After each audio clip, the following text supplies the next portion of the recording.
All of them as well. What a move to the 48. Oh, look at this. And onto the straight they come.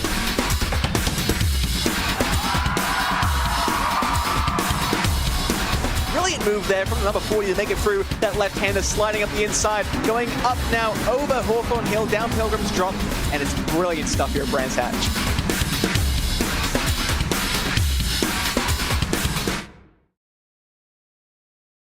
Need expert support for your sim racing setup? SimRig Support has you covered. With over 2,000 hours of experience, our team excels in diagnosing and resolving issues swiftly. Submit a ticket for remote help, send us your hardware with a prepaid label, or book an on-site visit. We handle all major brands, from wheel to PC problems. Trust SimRig Support to keep you racing.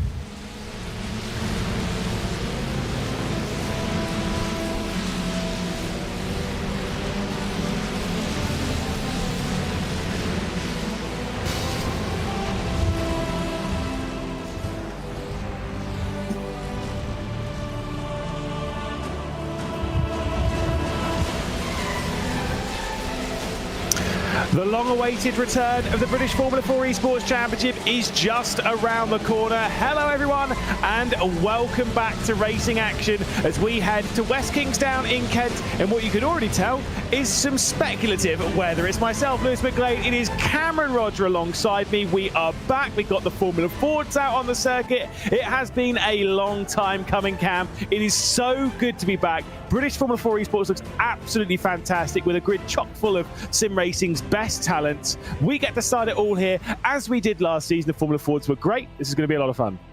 Yeah, certainly is an amazing championship. So many people were looking forward to this. Of course, it's been sort of 10 months or so since we went racing last time in this series, and I can't wait to see what we're going to do. Of course, the tracks that we have on the calendar, mostly British tracks, they're always tight and tricky to find good overtake opportunities, so you have to send it, and therefore there's a lot of action.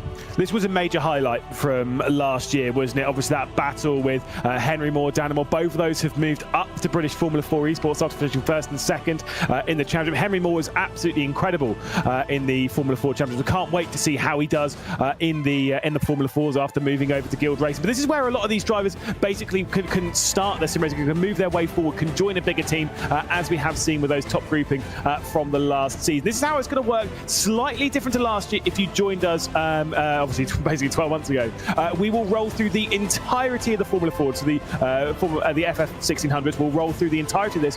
We'll start with qualifying. We'll roll into the first race. We'll have a breather between race 1 and race 2, where we'll get the reverse grid out for you, and then we'll do race 2, and then we will move over into British Formula 4 Esports. So we're not jumping back and forth. If you're only here for British Formula 4 Esports, you can come back in a little bit, but I would honestly encourage you to remain, because this is going to be a lot of fun, isn't it, Cam? It's the race format, it's small, it's tight, it's twisty, it is aggressive as well. Oh, absolutely. This car is quite something as well to race. It's obviously not got any wings on it. It's a little bit different sort of style of racing. You have to be very smooth as well to not sort of get the car moving around underneath you, because you have to get that momentum onto the straights. It hasn't got much power, so you've got to get a nice exit out there. And of course, with the tracks on the calendar, as we see here, it's going to be quite tight and twisty for most of them, but then we do go to some more bigger Grand Prix tracks as well. Yeah, as is traditional and feels right, we start at Brands Indy, we end at Brands GP. That is right. Over 8 rounds, that feels correct. However, courtesy of how things were for real British Formula 4, we do have an international round. It'll be next week, where we go to Circuit Zandvoort over in the Netherlands before returning to the UK in the Snetterton 300 layout. Go back to Alton Park International, which we love a little bit of Alton Park. It's fantastic. Silverstone Grand Prix, of course, running the full layout there, which is very interesting in the Formula Fords, that's for sure. Of course, heading north of the border to Knock Hill, then to Donington Park and to Brands Hatch. If you're wondering as to which circuit is missing from last year, it's Donington Indy. We don't go to the Indy layout of Donington. We're only going to the Grand Prix, only taking one visit to the circuit that's on the tip of everyone's tongue when it says which county it's in. It is in Leicestershire, but if you want to say it's in Derbyshire, you're wrong. We'll wait until we get there a bit later in the season to have that discussion, I'm sure. But as you say, it's great to have Zandvoort on the calendar, of course.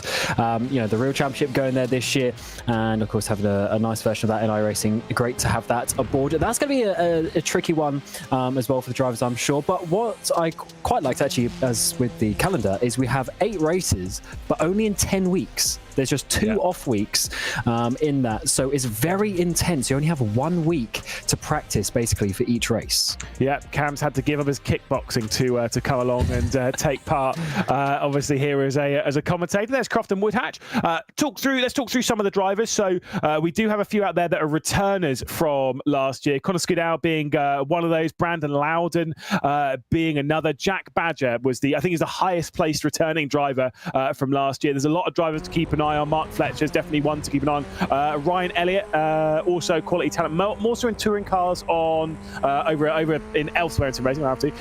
He's a quality driver over in that area. Very interested to see how that's going to translate to this style of racing. Absolutely, but we'll be very familiar with these tracks. That is for sure, with all the British tracks coming along. So everyone knows Brands India as well. It's basically 4 corners, but they are very tricky corners. And with it being so short, that also makes it even more important, because if you lose 1,000th of a second, that is like half a tenth at another track. So you're going to expect probably some quite close times in this qualifying session, and the drivers will be going to the absolute limit. But as you say, Lewis, we have had some wet weather, but it looks like we're getting a bit of a drier line forming. As look at the rear end slide. Yeah, obviously coming through the final corner then. Let's ride on board with Brandon Loudon himself. See how he can make up for last season. Had a few struggles last season, looking to start out in a solid way. Was about half a second to 3/10 off, by the way, in practice, but could find some of that time. Through Paddock Hill, dropping down the hill, back up towards Druids, onto the brakes, not taking the diagonal braking line as we would typically see in the dry. I think they kind of want to have a nice opened exit as we head down the hill into Graham Hill Bend, using as much of the racetrack over on the right-hand side. You've got to be very careful with the right-hand side on the turn in there. It can really snap on the rear of the car. And of course, even there going on the exit of the corner, you can exceed track limits up to the final corner at Clearways as we get onto the brakes, turn it in, rear trying to let go. On board with Brandon Loudon there, who's clearly driving in a chair which is some form of rotation. I can tell that is very difficult to drive in. Sondre Mullet will stop the time sessions. Let's see what it's going to be from Brandon Loudon. I expect somewhere in the 48s, a low 48 will be the required time for pole position. That was what top practice was, the 48.250. These laps will get quicker and quicker. They get just 3 over the run of this qualifying session. And if it's drying up, maybe going out slightly later might help. Let's see as more times come in. We got Sam Sanders going up towards the top then. Woodhatch we've just seen on board, a quarter of a second behind in that 3rd place, but so close between everyone. 12 drivers, half a second so far. And you can see how the drivers just have to be so precise on their steering inputs, just being very cautious indeed to not be oversliding that rear end. And nice to see the sort of different rigs that the drivers are using as well from their webcam footage. So that's really great to see. Time's flying in though. Harvey Jones back up to 2nd. And Brandon Loudon's return to pit lane, I can actually tell you that'll be a bad omen for his qualifying, because he won't be able to build up the tyre temperature that he'll require. Hans Jakob Siversten Molat will go to the top of the time sessions then. Was the driver who top practiced with the 48.250. Now starts their 3rd and final lap of the session. If you were wondering as well, they get the 3 laps. They are also alone on the track. So they have clear track, clear road ahead, no dramas in qualifying. Just keep your eyes clear as we see it on board with Ben Smith. One of the major things that I thought from Formula Ford's last season is there's a large differing in age. I'm not going to judge anyone's age in this, but there is a large difference in age from the entire field. Just shows you anyone can be fast, to be honest. As we've seen Ben Smith coming through the very tricky final corner here. You want to get on the power as early as you can, but it keeps on turning, and then everyone knows the front straight here isn't actually very straight. We have tied at the front. Wow. Joya to the 1,000th of a second, doing the same time as Shintani as they go towards the front. Ben Smith, can he get himself up there? P16 at this moment, up into P6. And I will say for Hans Jakob Sivertsen Molat, who I think will probably shortened to Hans Molat. I will say, last lap, despite being the fastest driver in practice and looking pretty quick, as Shintani will come across the line, probably still just doing laps in the session rather than actually setting lap times, as Croft and Woodhatch at the top of the order. Molat's final lap time in that did not count. There was an exceeding of track limits. That lap did not count to the timesheets. I think there's much more pace in that 333 car. Yeah, we still have obviously a couple of laps coming in for the 3 for the drivers, and we have a quarter of a second for the top 13 drivers. So close. The back end of that 13 is Jack Badger, of course, as you mentioned, Lewis, the driver returning from last season. But look at all of the new names coming and being very fast indeed in this championship. Here's Ian Joyner as he tries to improve that 600th of a second he needs for pole.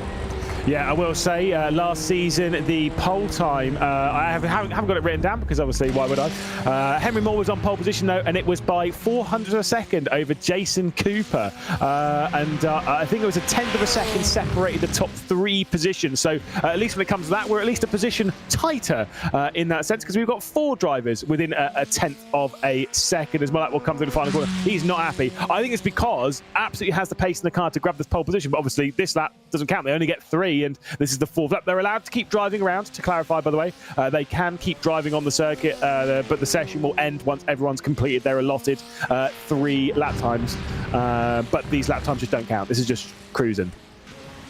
Nothing beats a bit of extra practice as well. I'm sure they're all warmed up, but when you have these slightly changeable conditions, you can't replicate that. So having the exact feel of the car before we go into race 1 is going to be very important. Of course, for race 2, we will have a reverse grid as well. So it is a situation where you do want to try and finish as high as you can in this first race. It's very important. We've got Micah Pollard there coming into the pit lane as the session draws to an end, and I just can't get over how close these lap times always are at Brands Indy. Expect that to continue in the race as well, and if you do see sort of a breakaway of drivers, it'll be very hard to overcome that.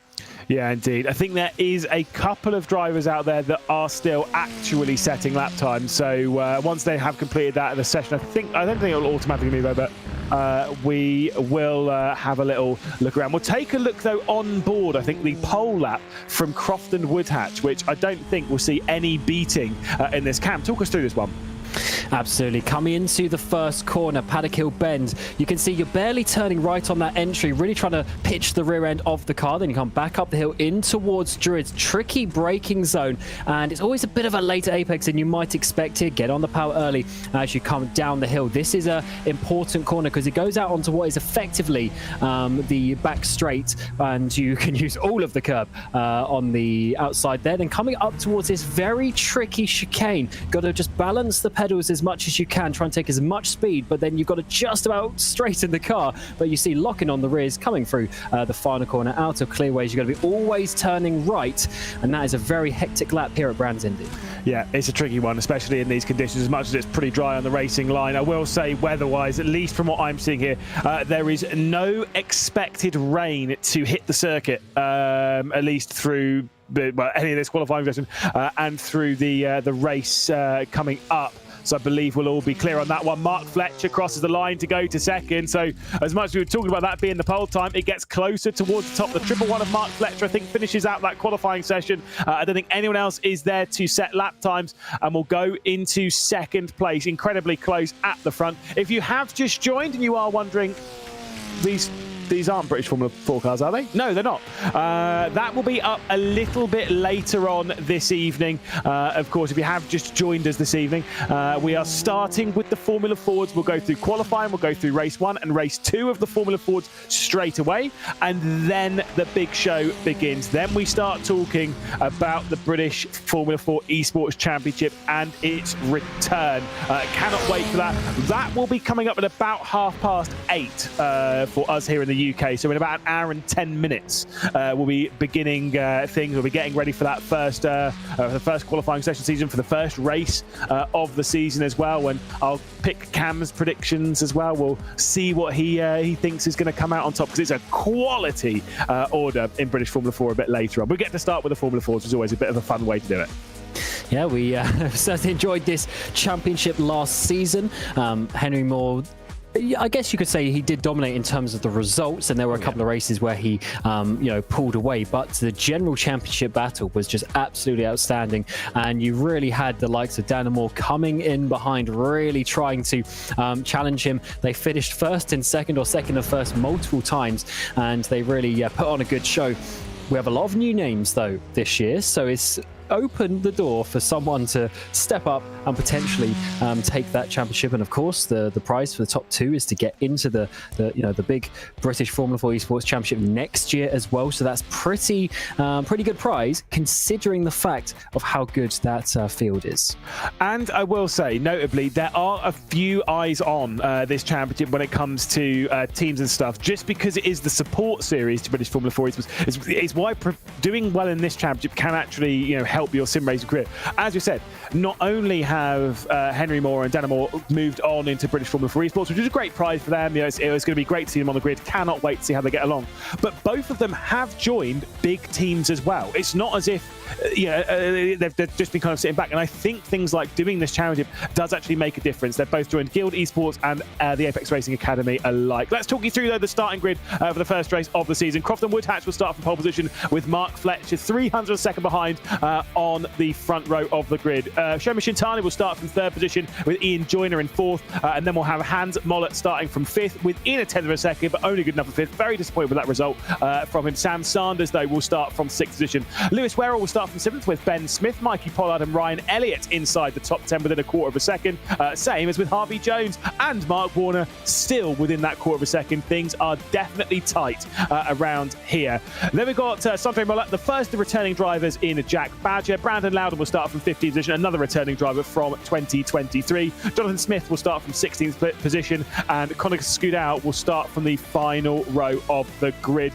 Cameron Roger, who wins this race? Joyner from 4th place with a big crash for the top 3.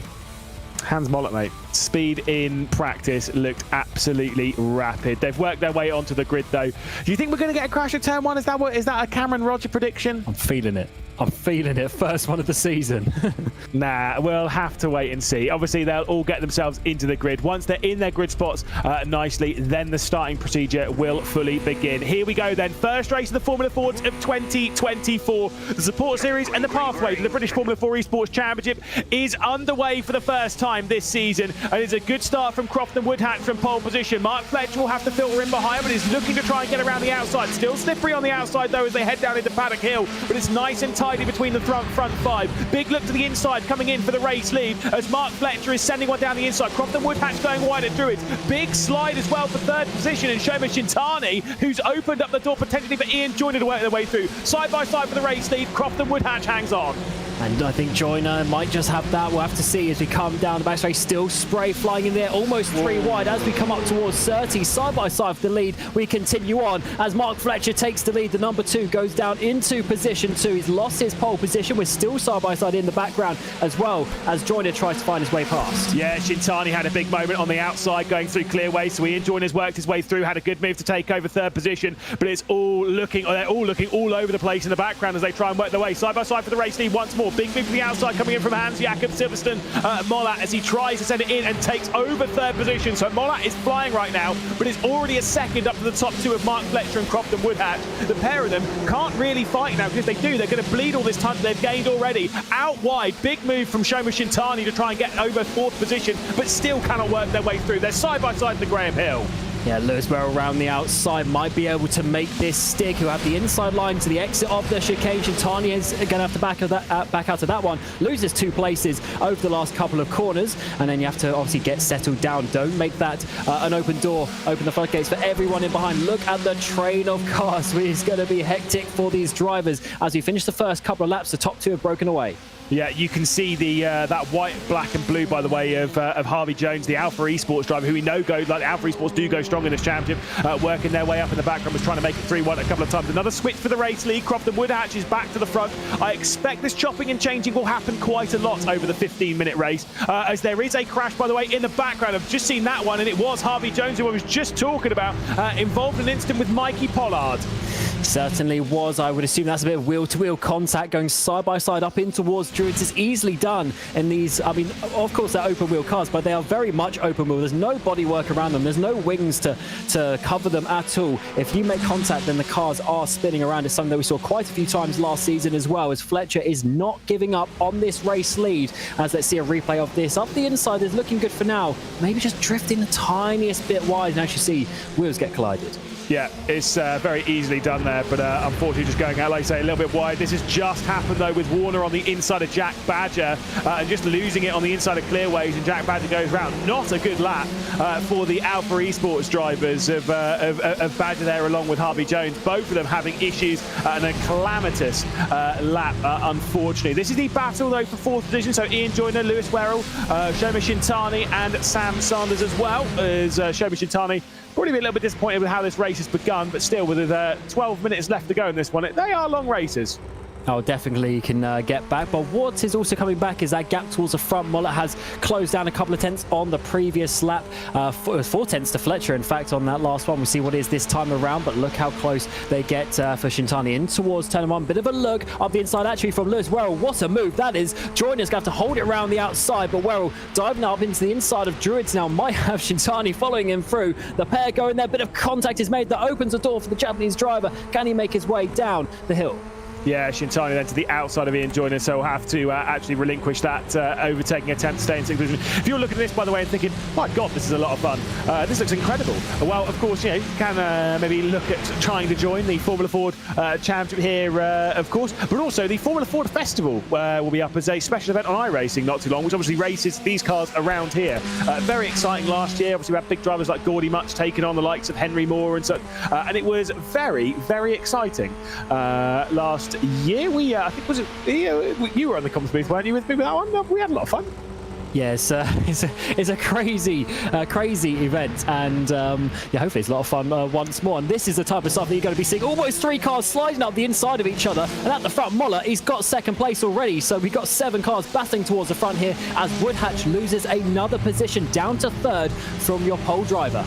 Yeah, and this is how quickly it's going to change. Crofton Woodhatch was leading at the line. That was less than 20 seconds ago. Now finds himself in 3rd place as Mark Fletcher has found his way through. Jonathan Smith has had a bit of a moment, has dropped back to 15th position.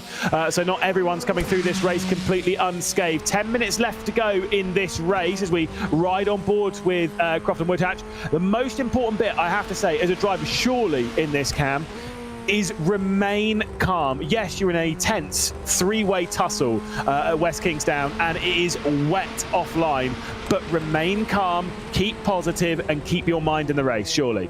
Oh, absolutely. You can't be a hothead in this this style of racing. It's too tense. It's too fast-paced. And if you start making any sort of little mistake or rash move, then we see the crashes like we've already seen before. That's a decent run, though, as come up towards 30s. He's going to have to lift off. Not enough to go side by side, but start pushing the pressure on Mollett to try and make a move on Fletcher. Otherwise, he's just going to be re-overtaken. 3 completely different lines being used by the drivers there as they work their way out onto the front straight once more. And if they keep on battling, the 4 cars in behind might make this a 7-car battle for the lead. Yeah, we've seen those fights quite a lot back in 2023 where you have the breakaway at the front, but the more you battle, the more it drags that train in from behind. But it depends on how much that train behind fights. Let's look at how close they are as we look backwards. Here comes a look to the inside as Hans Molat's going to send it down into the final, into the 2nd corner, into Druids, getting way too far ahead of myself. As Mark Fletcher goes out a little bit wide. Molat looking for the inside move, 111 versus 333, and it will go advantage 111. But because the group behind weren't fighting coming down into Druids, it means they have closed up a 10th or 2. That doesn't sound like much, but as soon as you get it below a second, that's where the slipstream really starts to assist. Yeah, and on the last lap, Joyner was almost half a second faster than Mollett as well. So big pace coming from the 4 cars in behind. They've got half the race left to finally catch up. Mollett, a half defensive line there, so he's definitely looking in his mirrors whilst also trying to make the move up towards the front. Fletcher is slightly slow coming off turn 1 there, so big defensive move to the inside. Mollett is going to have to go all the way around the outside if he wants to make that work. Sometimes this opens a door actually for the 3rd car to try and come through. A bit of a squeeze out there, so Woodhatch will get the run and come down towards Graham Hillben. He's going to have to hold it on the outside line. Surely he's going to want to have to back out. Oh no, they made contact!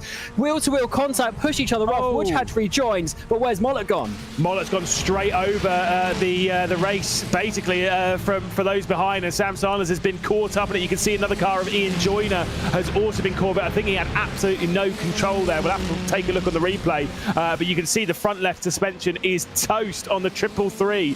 So things have become very dramatic, and Mark Fletcher now has a 2-second lead, crazily enough.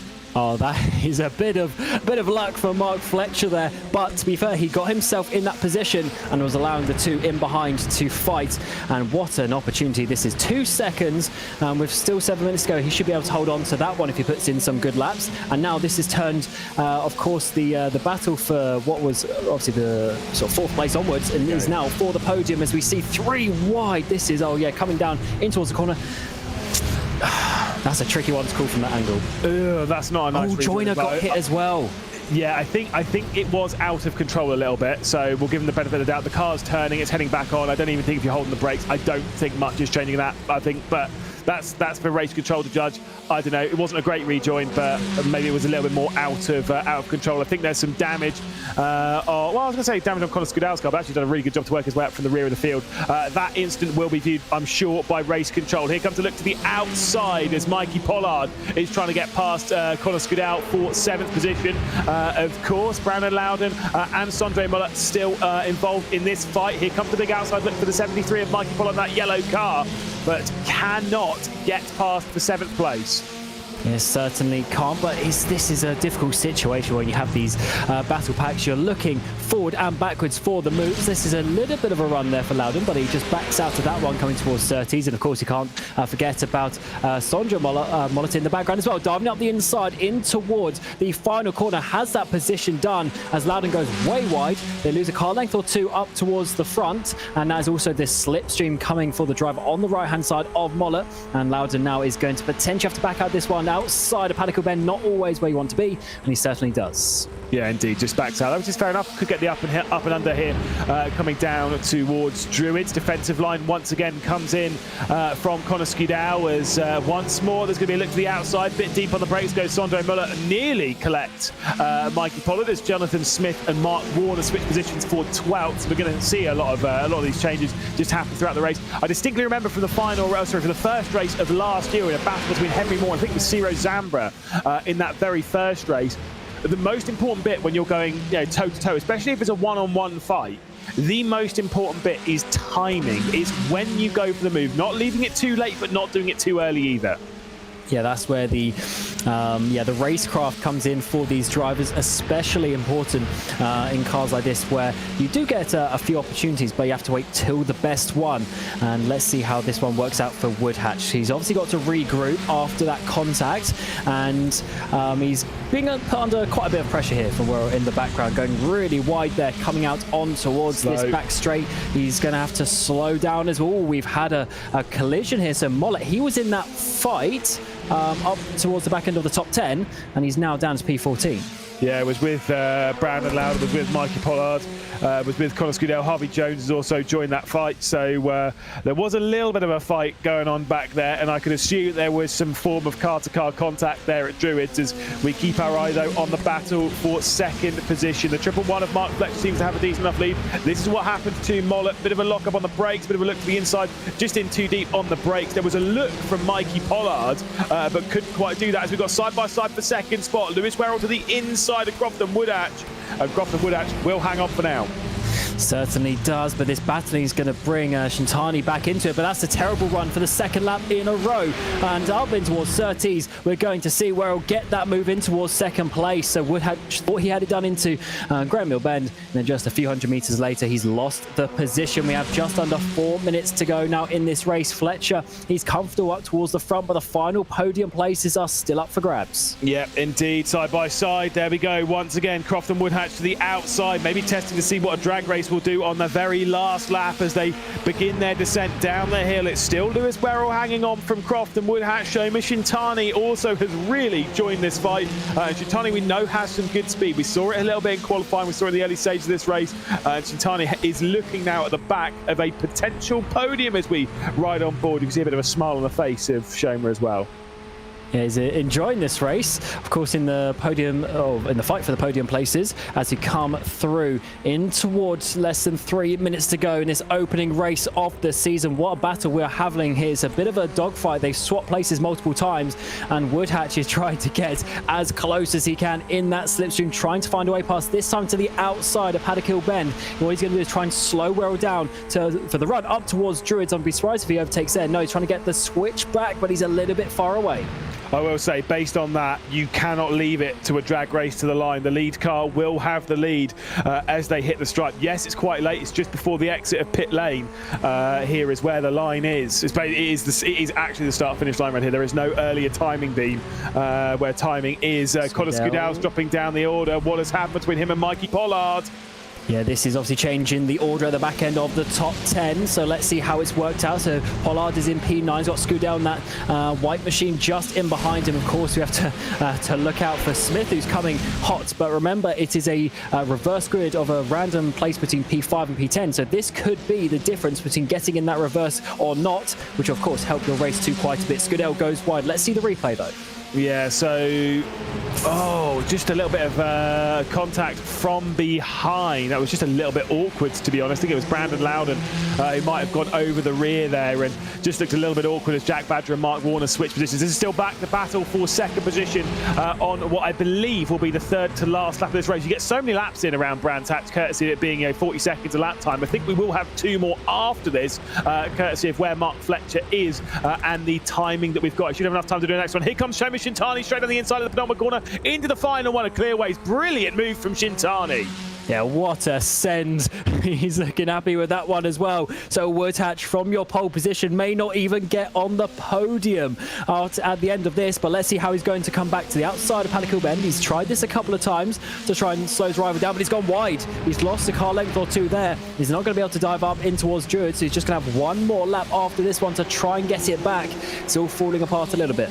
Do remember, of course, if you have just joined us, in 1 hour's time, slightly less than, we will have the start of the British Formula 4 Esports Championship. So that will be thrilling, exciting, edge of your seat action. I've got absolutely no doubt. We're starting things here with the support series of the Formula Fords. If you're wondering where those Formula 4s are, they are just on the horizon, and we will get that first race to you very, very shortly. Deep on the brakes into the final corner goes Crofton Woodhatch as we begin the final lap of this race. Mark Fletcher continues to lead. Lewis Werrell in second position. Shomi Shintani, Crofton Woodhatch in the battle for the podium, and it does seem as though it's becoming a 2-horse race in that battle for third as Crofton Woodhatch gets to the outside of Shintani. Can he finally find his way through? Yes, this time he has got his nose down the inside. He's going to have to send on the brakes. Shintani, we know, we've seen how late. That's a bit of a wiggle, bit of a move. Contact is made. We go through Druids on the outside. Shintani's going to hold that to try and have the inside line down in towards Graham Hill Bend. This is an important corner out onto the final straight at the track. Whoa, there's contact and Shintani's gone round. He was on the inside of Crofton Woodhatch there, going into Graham Hill. Rejoins onto the racing line. Shomi Shintani will drop back to 6th position. The final corner, though, awaits the 111 as the first race of 2024 will go the way of Mark Fletcher. It was an exciting thriller here to open the season at Brands Indy. Fletcher will finish on top by 3.2 seconds, but boy, does that dominant margin not tell the story. Lewis Werrell and Crofton Woodhatch will round out the podium, and Shomi Shintani might have just, it was just a tiny thing. I thought he might have got Ryan Elliott on the line there. Elliott will have to settle for 5th position, just behind Ben Smith. Shomi Shintani, Harvey Jones will cross the lines. We've got plenty of drag races back here. Connor Scudow and Jack Badger weren't too far separated by just a hundredth or a few hundredths of a second. Yeah, what a crazy race to start. Pre-race, I did say it was going to be a crash in the top 3. It was a little bit later than I expected, but we saw that, of course, with Hans Mollett getting involved with Woodhatch, and then there was more contact on the final lap with Woodhatch again, this time with Shintani. Of course, from the onboard, it's difficult to see the exact trajectories that they were taking, but he was all over the curb, up on the inside, trying to hold on, and definitely a bit of a shame because he was looking really good, and now he's going to be obviously starting a little bit further down than he would have wanted in the next race. Yeah, I mean, very, very exciting. But to get ready for the next race, Cameron, Roger, it's time for the spinny wheel. Let's find out which position will be starting from the reverse grid pole. Is it going to be 6? Is it going to be 10? Keep going. It's going to be 10. Oh, maximum chaos. That's what we like to hear. Jonathan Smith then will be starting from the reverse grid pole. It had to be the biggest number on day one, didn't it? Oh, absolutely. I do like it when it's 5 as well in some ways, but 10 is good. Brings more drivers into it. Take this 10, turn it around. You've got the grid for the next race. Primo. Mark Fletcher then will win by 3.4 seconds over Lewis Werrell and Crofton Woodhatch. Ben Smith in 4th position with Ryan Elliott in 5th. Drama on the final lap for Shomi Shintani to drop back to 6th position. Definitely gave it a go, but out a little bit wide at Graham Hill. Made contact with Crofton Woodhatch and went round. Harvey Jones in 7th position with Brandon Loudon up to 8th place, which is pretty handy for Brandon Loudon from 15th. Started 9th, finished 9th. That's Mikey Pollard's story for the race. And rounding out the top 10, it will be Jonathan Smith, who started from 16th on the grid. The penultimate position will now get reversed onto pole position for the next one. Jack Badger in 11th position with Connor Scudow, Mark Warner and Sondre Muller. Big drama though. Hans Jakob Siversen Mollett will retire from the race. We'll finish 11 laps down, but will retire from the race. Same with Ian Joyner and Sam Saunders. That was all in one major incident on the exit of Graham Hill Bend. But look at the bottom of your screen. Fastest lap from Hans Mollett. Could there be a big comeback in that next race. Remember, these drivers are not reversed. 11th through 17th, but courtesy of it being the top 10 reverse, these will start from the positions that they finished that race in. So Hans Willet will start from 15th spot. Can he win from there? Seems to have the pace. He's got the pace. That's a lot of work to do. He could definitely get inside the top 10 from there. How far, I guess, just depends how much chaos there is up ahead. For instance, Ryan Elliott there finishing P5. We didn't really speak about him the whole race. He just had a solid race in behind there and obviously took the positions that came to him. So, yeah, definitely the kind of race that we expected up towards the front. I don't think the wet weather helped too much with that, but that is what we like. That's what this series is for. And Mark Fletcher there winning by 3 seconds in the end. Is that going to be an omen, or was that just a bit of a circumstantial win? We'll have to find out. Yeah, hopefully we will get ourselves some interviews. Hopefully the top lot will join us for a little bit of a chin wag after that race.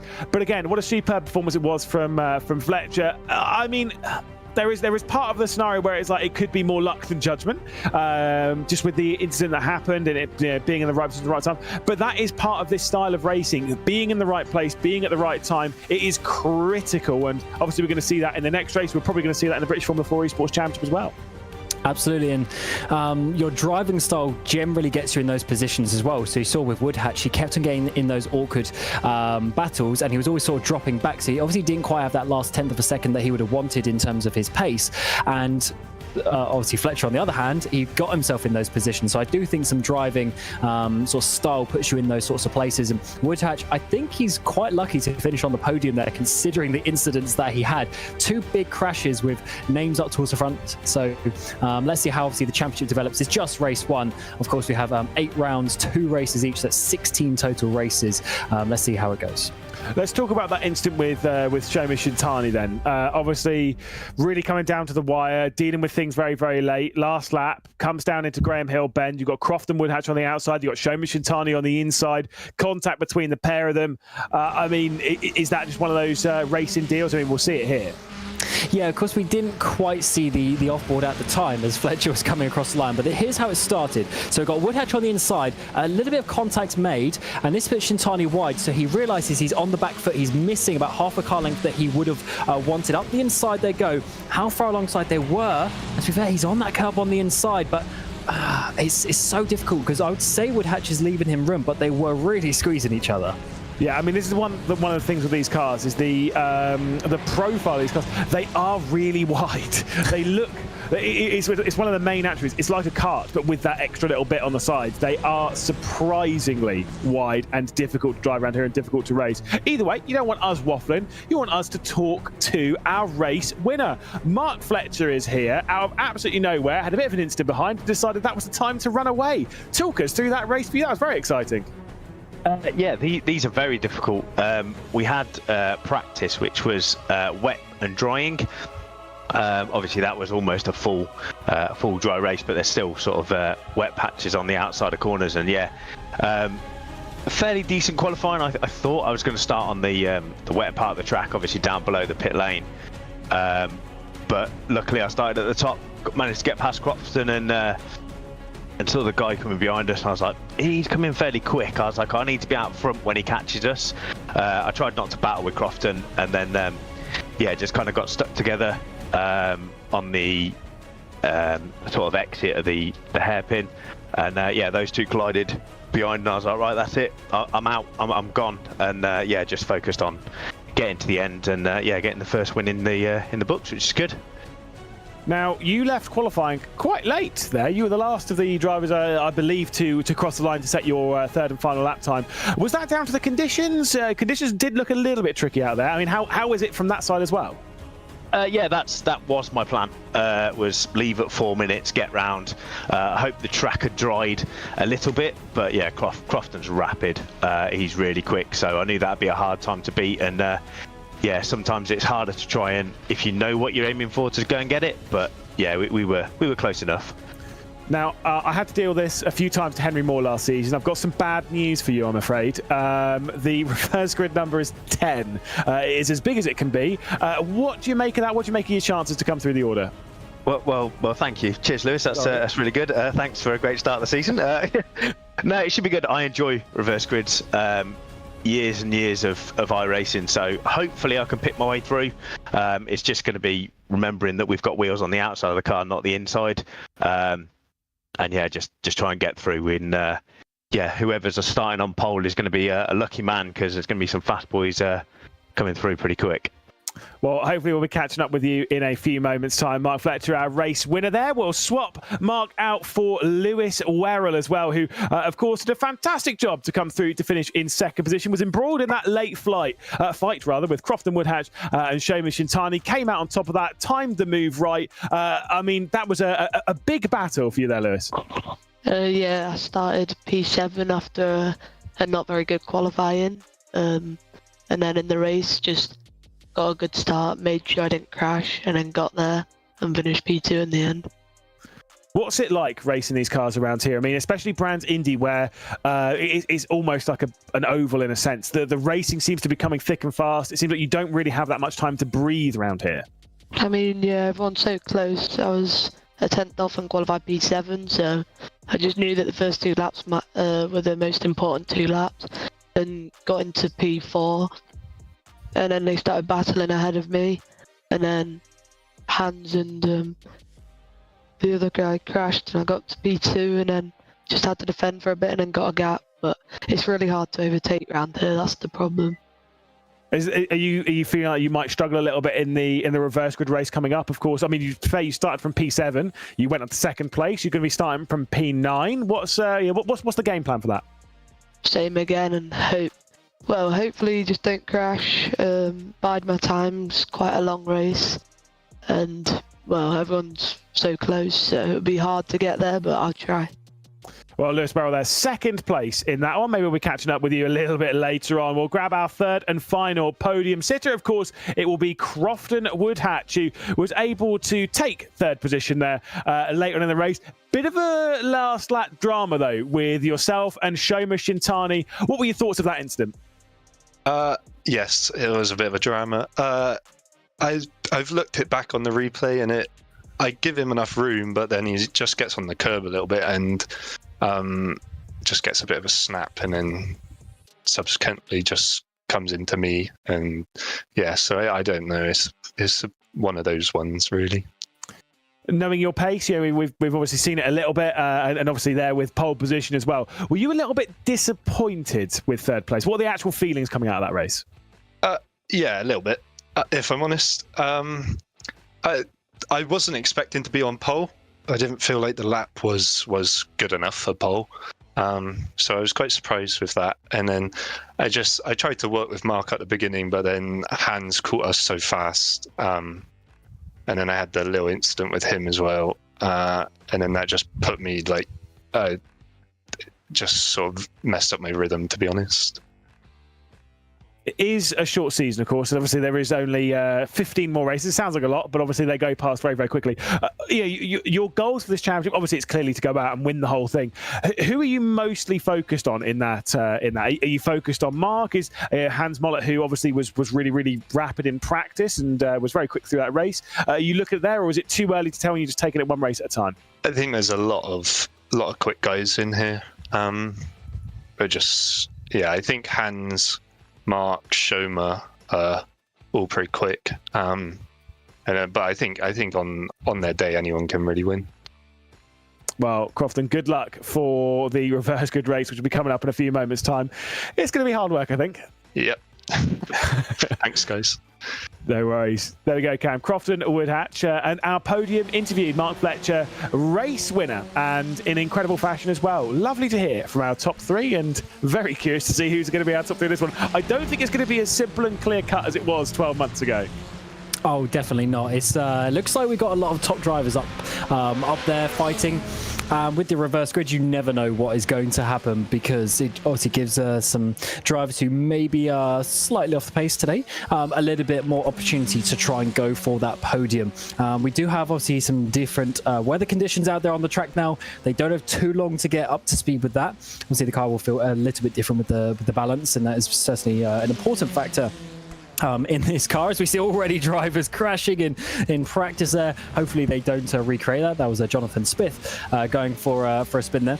And as we obviously will work out over the course of this next race, we might see if there is a bit of a reverse grid merchant who can get themselves up loads of points in this race. And of course for the championship, over the 16 races, that'll be very important. What do you mean by reverse grid merchant? Let's spell that out for the ladies and gentlemen at home, just in case they don't know. There are some drivers who just seem to have the ability to make up those places, I guess especially on the first couple of laps when everyone's really close together. And say you start 15th, they're able to get already up inside the top 10 there. Then they work their way through a couple of places, already P7. Then a couple of crashes happen ahead of them because it always happens. Then you're inside the top 5. And before you know it, you maybe get a podium. There's some certain drivers who just seem to be able to have that, when there's other drivers, kind of like myself, who would go to P15, send it down the inside into Druids, crash, and then you don't get the points. See, I was thinking reverse grid merchant of a very different kind. Here's a name that you might remember, Cam, but probably won't. From my era of racing, there was a guy called David Junt. I'm not trying to chuck him under the bus. I do. Yeah. He was a proper reverse grid merchant in the sense of would always finish around about 10th or something, and then would get reversed up the pole and then would win. And he's won the most races of anyone. And every championship I took part in, it was always reverse grid.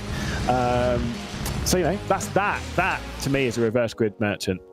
But you've also, but in some ways, that just means you're bad in race 1 because you got the speed in race 2. I would say. Or maybe it just means that you're bad. Or that. Who knows? Second race is on the horizon, though. Obviously, the grid order will be set. 15 minutes will go back onto the clock, though. And again, it is a top 10 reverse grid from the results of the previous race. So Jonathan Smith will be starting from pole position. Mikey Pollard, Brandon Loudon, Harvey Jones, Shoma Shintani, obviously involved in that incident, will start alongside Ryan Elliott on row 3. Not really spoken about Ryan Elliott that much. Ben Smith will start from 7th position. Crofton Woodhatch, of course, on the 3rd position in the previous race, will start from 8th. Lewis Werrell from 9th position. Mark Fletcher from 10th. Jack Badger and Connor Skidell in 11th and 12th there on row number 6, with Mark Warner, Sondre Millett, and of course Hans Millett starting from 15th position will be very hungry. Same with Ian Joyner and Sam Saunders, who were all involved in that fight around the sort of 2nd, 3rd, 4th, 5th, that kind of area, and were all taken out in that one incident. How much progress do you think they can really make in this race? Do you think they reach the checkered flag? Oh, I think they'll be involved in another crash trying to make their way through. But for this race, I'm going to say Ryan Elliott from P6, the number 66. I've got a story about Ryan Elliott. I'll tell you that one a little bit later on. He'll be starting from 6th place. That's fine. Jonathan Smith and Mikey Pollard will be starting from the front row. It is time to get the second race underway. After this, we got British Formula 4 Esports action. Let's get this show on the road as we head down into the first corner. Great start from Harvey Jones there on the second row. He gets to the outside of Brandon Loudon as we head through the first corner, but can't quite complete the move. It is a good start from Al Polson to the up and under already coming in from Mikey Pollard, who was plenty aggressive enough in the previous race to go after the race lead as he sent it down the inside to Druids. Trying to get past at the moment, but Jonathan Smith around the outside in the green and orange car will hang on to the race lead. Mirrors being filled though by Mikey Pollard and Brandon Loudon, who run 1, 2 and 3. Yeah, there's already a big send up the inside to Druids as well for Shintani, who's made up a place. So that is not too bad from him. Werrell as well has got past Smith to P7. We got a big fight down behind for Sanders and Mollett. So all happen up towards the front as the drivers try and get themselves into a nice place. Shintani already maybe up into 3rd as he gets the run, crashes in behind. Sam Sanders has been sent round as we look further back there. It was Mark Warner who'd been sent around himself. And then obviously Sam Sanders was the one who's been spun around in the foreground. Shoma Shintani straight down the inside. 3rd position already for Shoma, so moving forward very, very quickly now. Takes the defensive line to hang on to 3rd position. Big send around the outside though, coming in from Brandon Loudon. Can't quite make that one stick as Harvey Jones and Ryan Elliott run 4th, 5th and 6th behind, and out wide a little bit there goes Brandon Loudon. Absolutely. In the background, Smith and Woodhatch batting for that P10, so trying to make up some places. Fletcher's already got Woodhatch. That is an important move for the championship as we work our way to looking at that at the end of this race, and a bit of a sliding move there for Jack Badger as Smith drops down 2 places. Yeah, indeed. It's going to be big though for the race lead this time by Get the Feeling, as Harvey Jones will go side by side a little bit here with Brandon Loudon trying to get to the inside. There's a look to the outside for the 27 of Shoma Shintani for 2nd spot, but still settles the 3rd. Big move though for the race lead. Mikey Pollard's going now to the inside at the moment of Jonathan Smith. Shoma Shintani is going to try and make it through wide coming on towards Druids. That one is only going to end in tears. Backs out of it slightly, hangs on the 3rd spot, side by side for the race lead. Around the outside will go Jonathan Smith. The inside line of that yellow car is Mikey Pollard, and it still will be Jonathan Smith leading as Shoma Shintani gets to the inside of Graham Hill. Yeah, this is crazy. Look at the 6 cars in the battle for the background as well. So crazy scenes here, as everyone knows this is a good opportunity to score points. We are 2 by 2 coming through Surtees. This is absolutely mad. There's Jones in front. Then we've got Ryan Elliott in the black and red machine trying to go around the outside of Loudon in the blue and purple machine on towards this front straightaway. There's not very straight at all. And we see this slipstream maneuver up the inside. It's going to be for Brandon Loudon. Can he hold that? He's got Ryan Elliott, the 66, on his outside. Should be able to have that. No, Elliott is going to hold it. That is brave as we come up to Druids. Yeah, indeed. The inside line will be looked at by Lewis Werrell as well. Werrell sends it. There's Werrell on the shot on the right-hand side. There's a little bit of contact. Ryan Elliott's been sent out wide. Brandon Loudon remains side-by-side with Werrell. They're side-by-side even behind this as Mark Fletcher will join the fight as well. They work their way through Graham Hill. And where does Fletcher go in order to be right on board with? He's going to make it 3 wide here. He's getting shuffled out, though, onto the grass. Has to lift slightly there, as does not want to take it side-by-side with Elliott and, of course, with Werrell. A big slide there going into the final corner for Brandon Loudon. This is absolute chaos. These guys have been 3 wide 3 times on the shortest racetrack you'll ever see. Fletcher's going to make a double move here, almost 4 wide actually, as Woodhatch is trying to get involved in the background. Up the inside, is he going to make it work? Yes, Fletcher gets past both of them. Woodhatch might have those 2 places as well. So Elliott and Loudon both drop back. We come up towards Druids for another time. Werrell is leading this battle. Fletcher's in behind, and there is the white machine of Woodhatch down the inside. Yeah, so Woodhatch is going to potentially try and clear that one as Elliott's got the inside line. I know Elliott will get quite aggressive here, though, as they squeeze down into Graham Hill Bend. There goes Elliott round. I think there might have been a little bit of space between them as Elliott had just about given enough room, but big shame for Crofton. Woodhatch then not going to be on the podium in this one. I think might be looking at a retirement. What did I say earlier about there's certain drivers who get them involved? Woodhatch having a crash, Fletcher working his way up. Fletcher is doing this event so good in both races so far, especially in this reverse grid race, saving those points up inside the top 5 as he'll get Werrell as well. We're going to see the replay, the 2 side by side, bit of wheel-to-wheel contact, just like we saw in that first race with Mollett.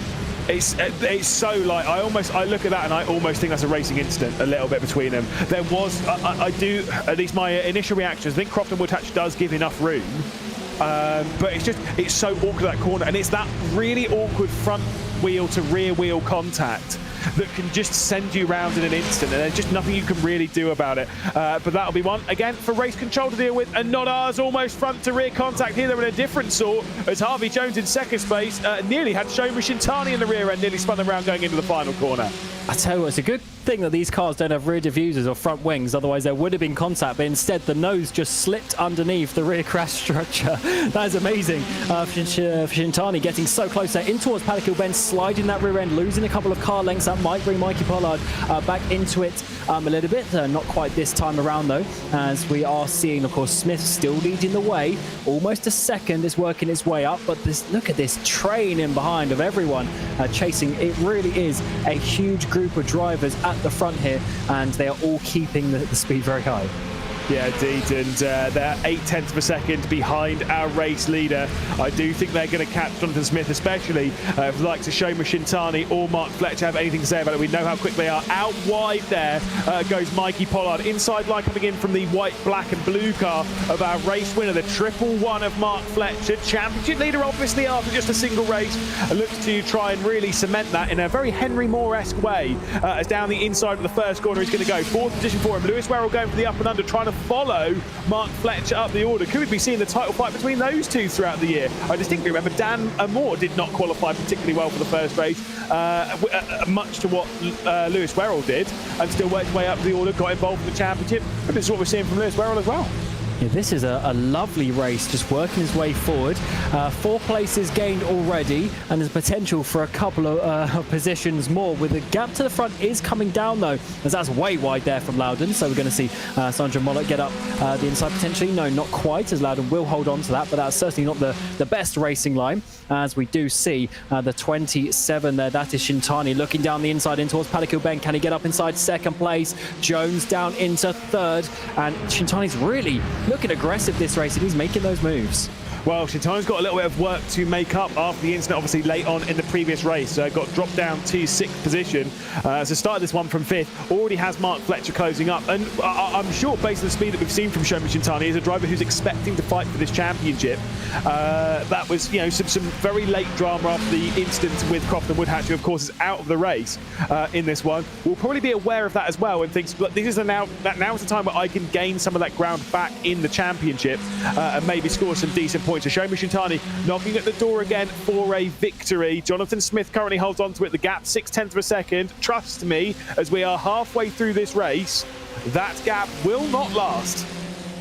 And on the front straight there, the top 10 were all in the same picture, which is amazing to see how close everyone is staying. Just 4 seconds covering both the Smiths. Jonathan Smith leading, Ben Smith down in P10.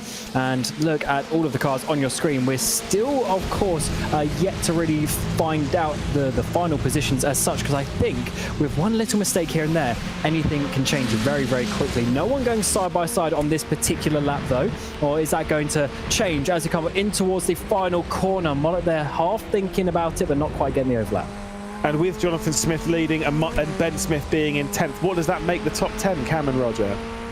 A Smith everyone sandwich. Else sandwich. No, it's not a Smith sandwich. Don't you start. You'll get fired. But no, it's an everyone sandwich with Smith bread. As there's the big look to the inside. Brandon Loudon making the move on Mikey Pollard as we ride on board with Sondre Mollett to the inside as we head down into the... Oh, there's contact. There's big contact. And can Hans Mollett work their way through? There was huge contact there between Sondre Mollett, between Brandon Loudon and between Mikey Pollard, who somehow has come through all of that and remains side by side with Ben Smith. And Hans Mollett has gone, oh, I'll take all three of them. Bye.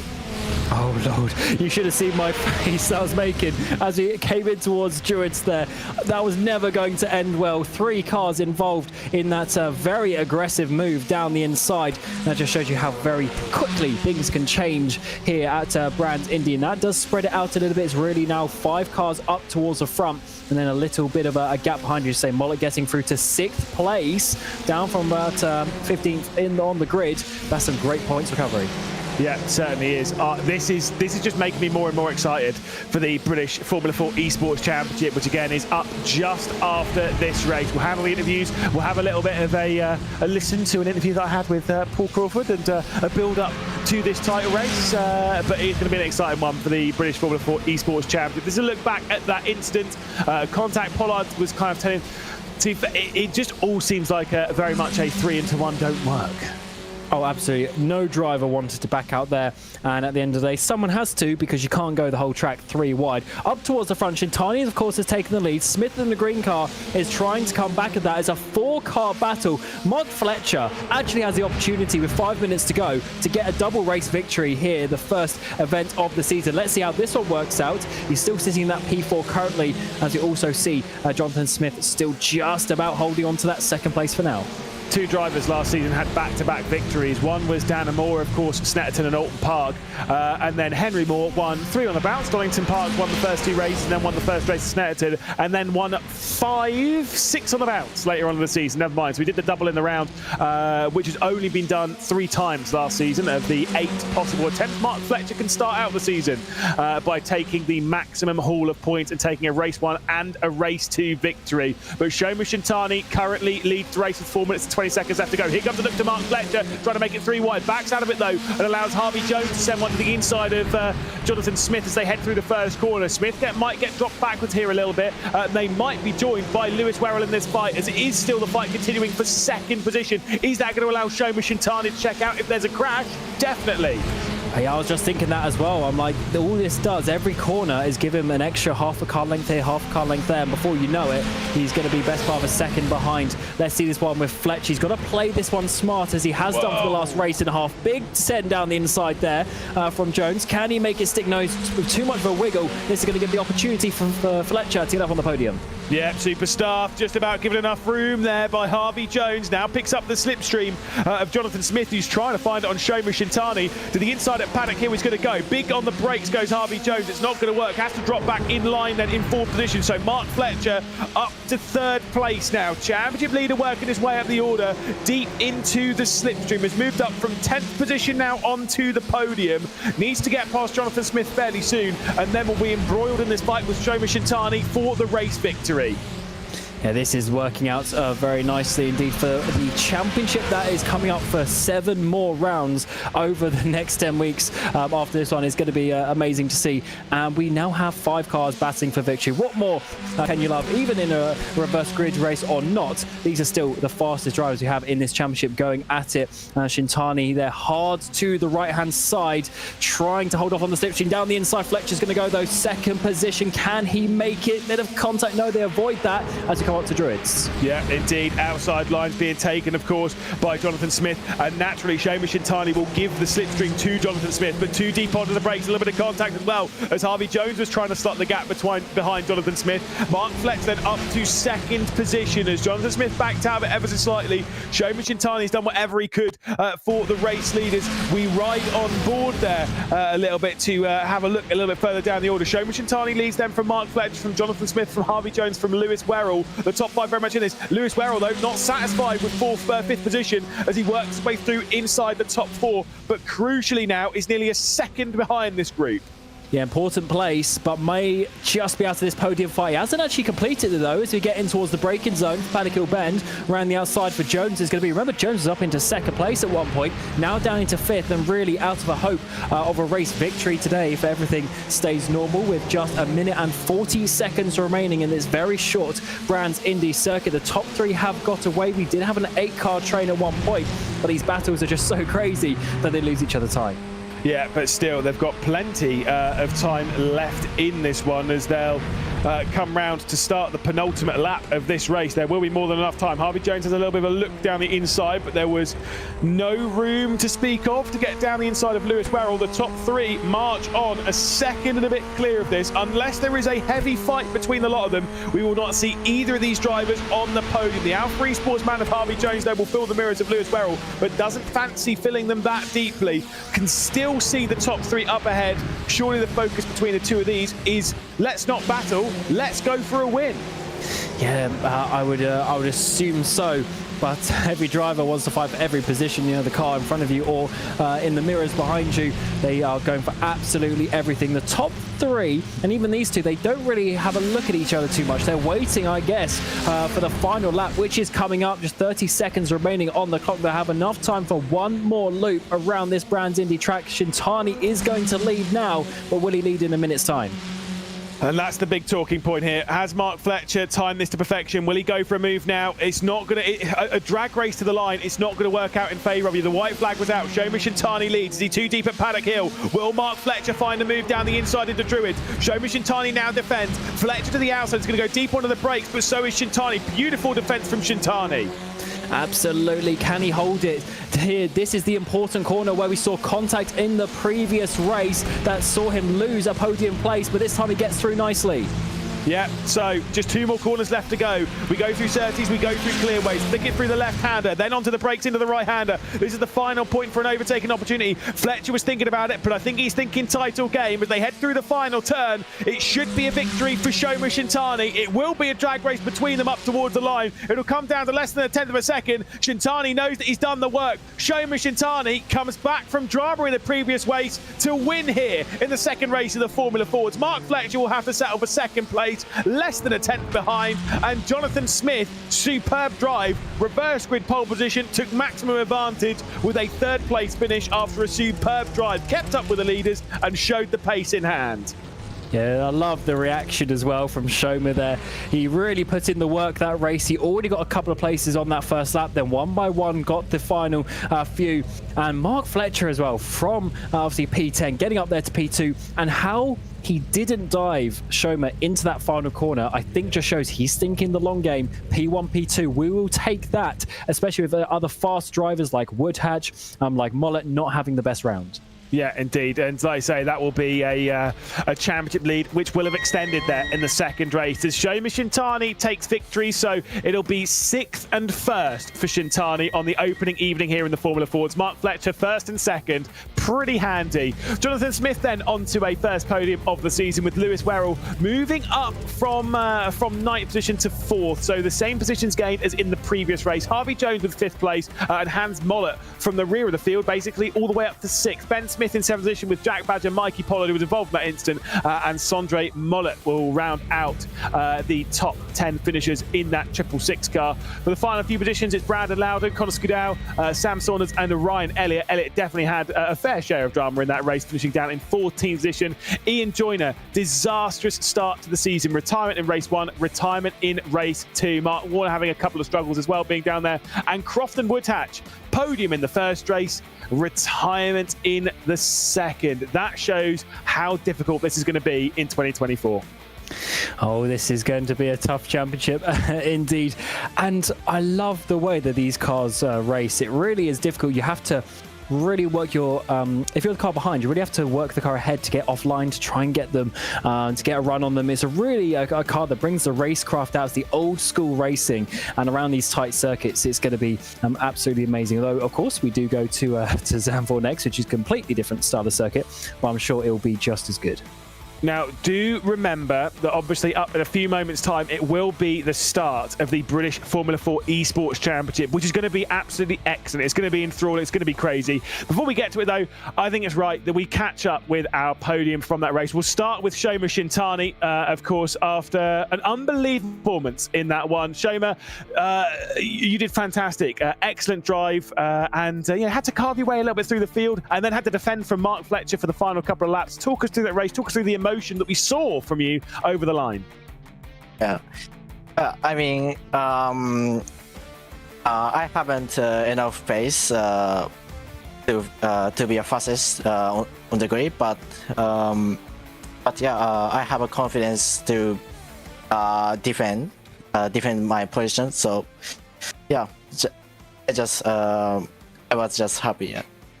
Tell me your emotions after race 1. Obviously, there was that spin late on in the incident between you and Crofton Woodhatch. How did you overcome that and get ready for race 2? Yeah, I mean, it was I know it was a racing incident, but yeah, I was in P3 until that moment. So yeah, but yeah, I know we have the race after race 1. So yeah, yeah, I can change my mind. Yeah. What are you expecting for the rest of the season? Do you think you can go and win this thing? Do you think you could take victory from Mark Fletcher, take over the top of the points, and win the whole thing? Obviously, in a few weeks' time. Yeah. My goal in this championship is to be a champion of this season. So yeah, I know it's gonna be a hard to be battling with Mark Fletcher for the championship, but yeah, I try my best. Well, thank you so much for joining. What an excellent victory, Shoma. Thank you so much. We'll see you in a week's time. Yeah, thank you.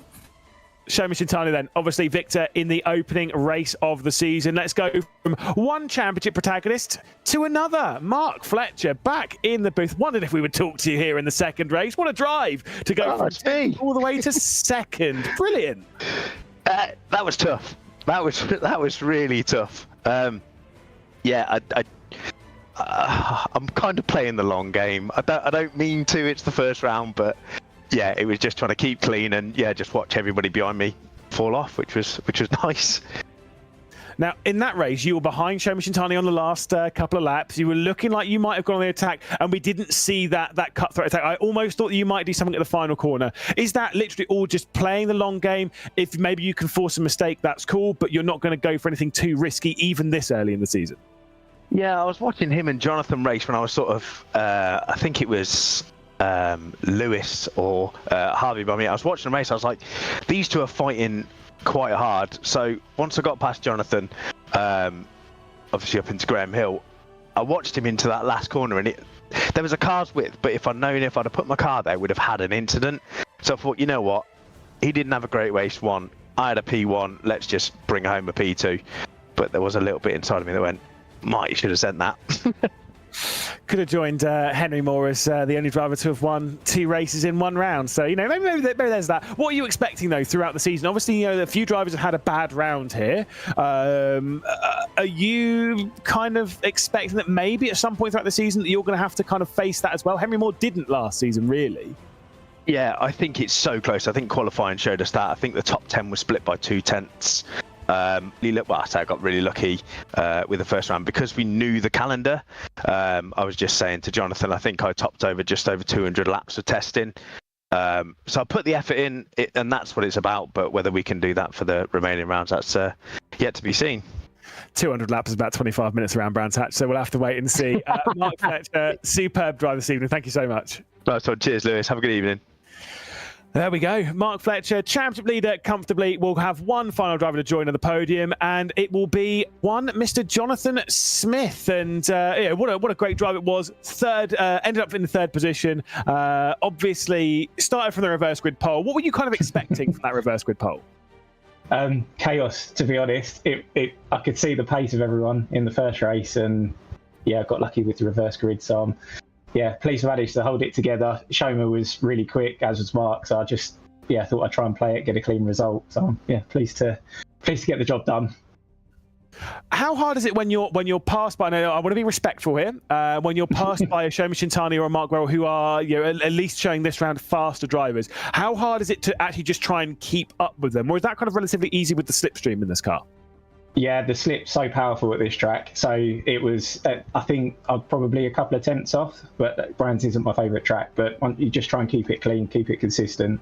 There's a couple of instances in the first few laps after the battling behind, and I thought we were possibly going to break the slip and I'd have a chance, but didn't quite. Probably another half a second and I would have cleared it. But it was not to be, and they closed it up. So I just thought I'd try and keep it clean for the last few laps. Obviously, next week we go to a Grand Prix venue with Zandvoort. That's going to be very interesting. Yeah. What were you expecting there? Definitely. I mean, it's a very undulated track, isn't it? So I think it'd be really good for these cars. They're lots of fun. They move around. So I think it's just going to be trying to keep the tyre temperatures down, and more of the same from this week, I think, hopefully, if nothing else. Well, Jonathan, thank you so much. Excellent drive and a great podium. Thanks. Yeah. Have a good evening. Yeah, there we go. And that is our top 3 from race number 2 here in the Formula Fords. Cam, briefly, before we get ourselves ready for British Formula 4, I can't wait. What do you make of that?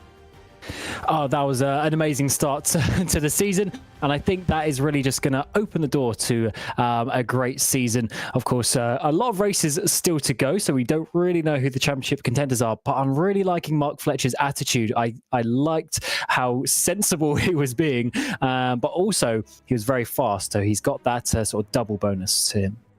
We do like drivers who play the long game. Sometimes it can be boring, but other times it's very, very interesting. It's them using their entire capability of their mind, which is sometimes very difficult when you're out there on a grid with 20 or so other drivers who are just desperate to take victory. That is what we like to see. And if you're excited to see lots of drivers battling for victory at the very, very limit, the British Formula 4 Esports Championship will be getting ready very, very soon. Before that, though, I had a little trip to the British Formula 4 Esports Media Day, which was joined by a few drivers. We'll be catching up with a few of those throughout the season to see what we actually got up to on Media Day. Before that, I had a great chance to sit down with Paul Crawford just before the start of the season to see exactly what's what here in the British Formula 4 Esports Championship. So I'm joined by Paul Crawford, who's the head of esports here at Motorsports UK, getting ready for another season in British Formula 4 Esports. This is going to be interesting.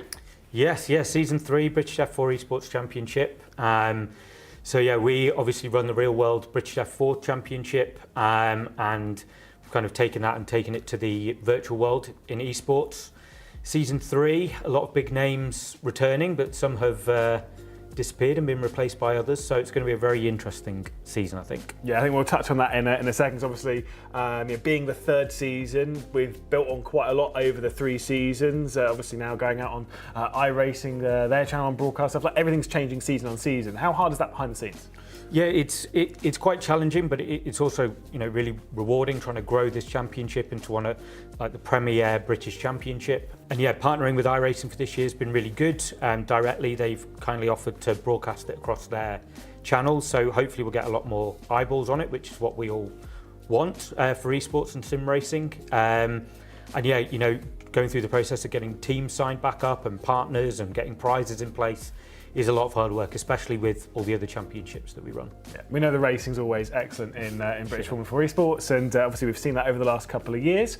Normally with the Apex Racing team towards the front, but I think that's the big talking point coming to this one. They're not here. No, so yeah, last year they won team and drivers championship, and in first season they won the drivers championship with Luke McEwen, who won both. But yeah, they're not coming back for 2024, which is a shame, but that's their decision. So we are guaranteed a new winner because Luke is not here and Apex are not here. So yeah, definitely wide open season, new teams who are, we don't know their form coming into it. So yeah, it's going to be really interesting, I think. Yeah, it means there's a lot for us to look back on stats-wise, lots for us to look forward to. Of course, who are we really looking forward to? Obviously, Williams Esports are back. They have two teams now with Williams Esports Academy as well. Yeah. They've got Alex Spetz back, who, of course, I was telling you a bit earlier, is the driver who had the first ever pole position in British Formula 4 Esports and still hasn't won, so that's fine. Seeing some names like that back, it's very interesting what they can do. Yeah, I would say that, on form and the fact that they are coming back for a third season, I'd probably say that they are one of the main favourites for the team championship. They know how to race in the championship. They know the circuits. And I'd say, Alex Spetz is probably one of the favourites for the drivers championship as well. But yeah, lots of other names coming in. One of the big names, kind of Ferrari, have joined the championship. Graham Carroll, a big name within esports, but there's a lot of talent throughout the whole grid.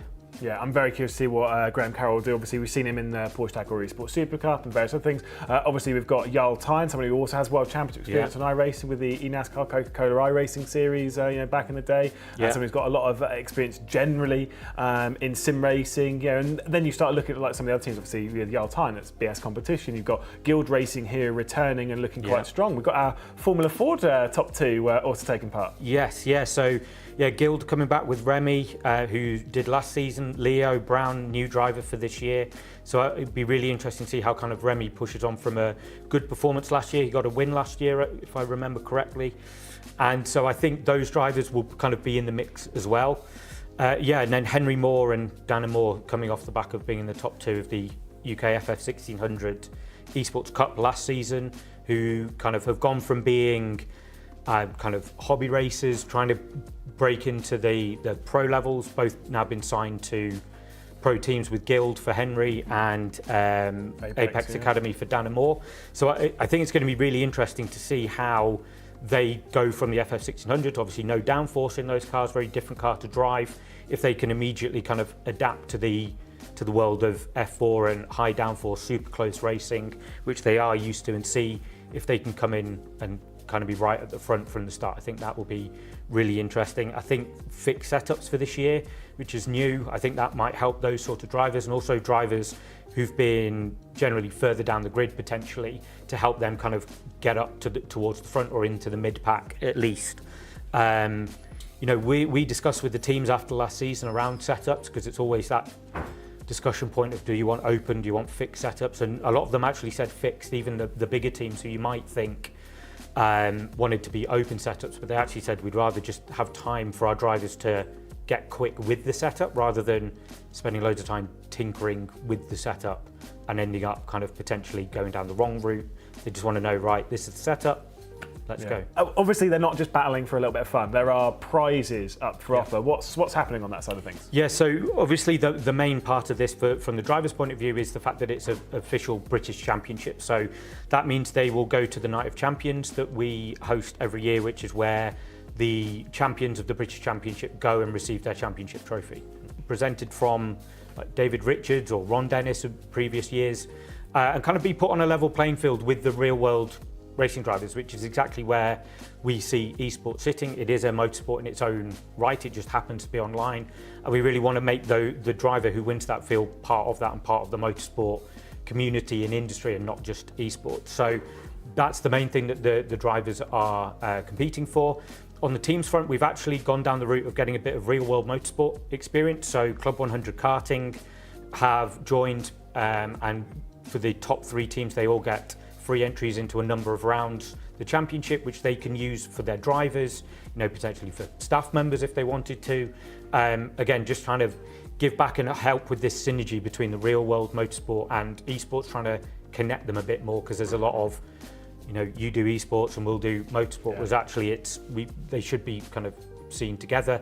Base performance simulators have come back on again to give time in their full F4 simulator. Again, for the top 3 teams, they get free time in that for a day with their engineers, and again, they can either treat it as training or they can treat it as a fun day out and a team bonding exercise, which is great.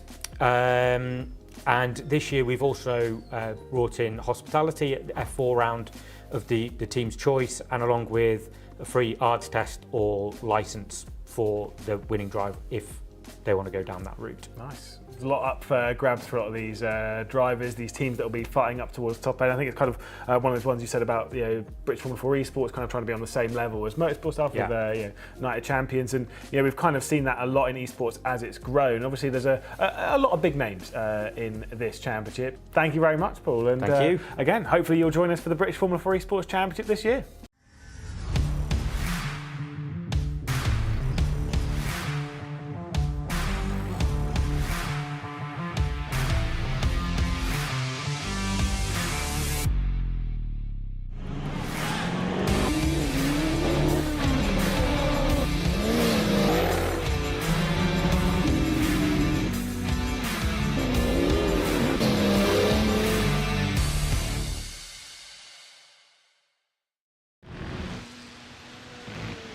It is officially back, ladies and gentlemen. Hello, everyone, and welcome along to the British Formula 4 Esports Championship.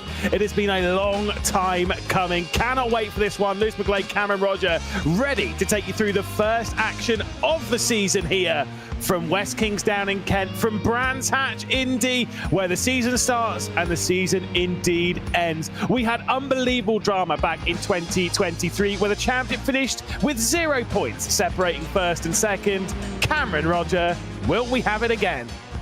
Oh, I hope so. It's going to be such good fun, and I can't wait to see who's going to be going for this championship. As you say, we ended up on a tie at the end of all of the races, all 16 races. Gordy Much, Luke McEwen tied on points. It came back to count back, and that is exactly what we're hoping to see once again this season. Can't wait to see how it goes. 2 races every evening, reverse good race, loads of good teams, loads of good drivers. Can't wait.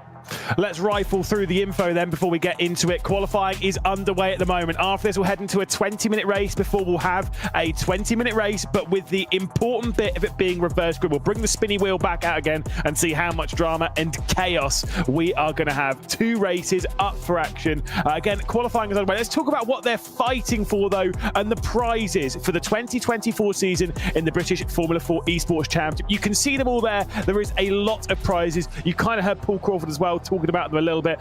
Plenty of up there, obviously, with Club 100, hospitality tickets as well. And the other one, which is great, the base performance simulator. We've got those back on board with a full day of testing going to the top 3 teams in the championship. And to be fair, the invitation to the Night of Champions, absolutely incredible to see Luke McEwen there last year as well. And honestly, absolutely fantastic. A great group of prizes for all of our competitors that will be taking part, as long as they compete up towards the top end of the championship. Let's talk about the calendar, though, of course, and where we'll be racing. We know we'll be starting out things here at Brands Indy. We're heading to Circuit Zandvoort, though, in a week's time before we have a couple of week break and then go to the Snetterton 300 circuit before we do a trio of rounds. Snetterton 300, Alton Park International and Silverstone Grand Prix before we have another week break.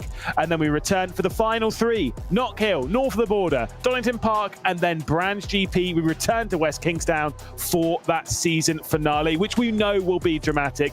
Rain is on this season. We could see some of the wet stuff hitting. We already saw it touch a little bit of the first Formula Ford race of the season. Although, as we saw from the couple of clips we've had in qualifying, it looks absolutely beautiful out here, Cam. Oh, it certainly does. And a couple of minutes remain in the qualifying session. Loads of lap times already on the board. Of course, Remy Gilbert up towards the front. Less than a tenth covering your top 6. Less than a quarter of a second for your top 16. It is so close out there. Hotly competitive. And look at P5. Henry Moore, your Formula 4 champion from last year, jumping up, of course, as the prize into the Formula 4 Esports and already up in the top 5. But look at how close it is, Cam. Gergo Baldi, 1/10 of a pole, 6th place. Joseph Loke, Formula 3 driver. Hello. Obviously jumping in as a reserve driver for this round.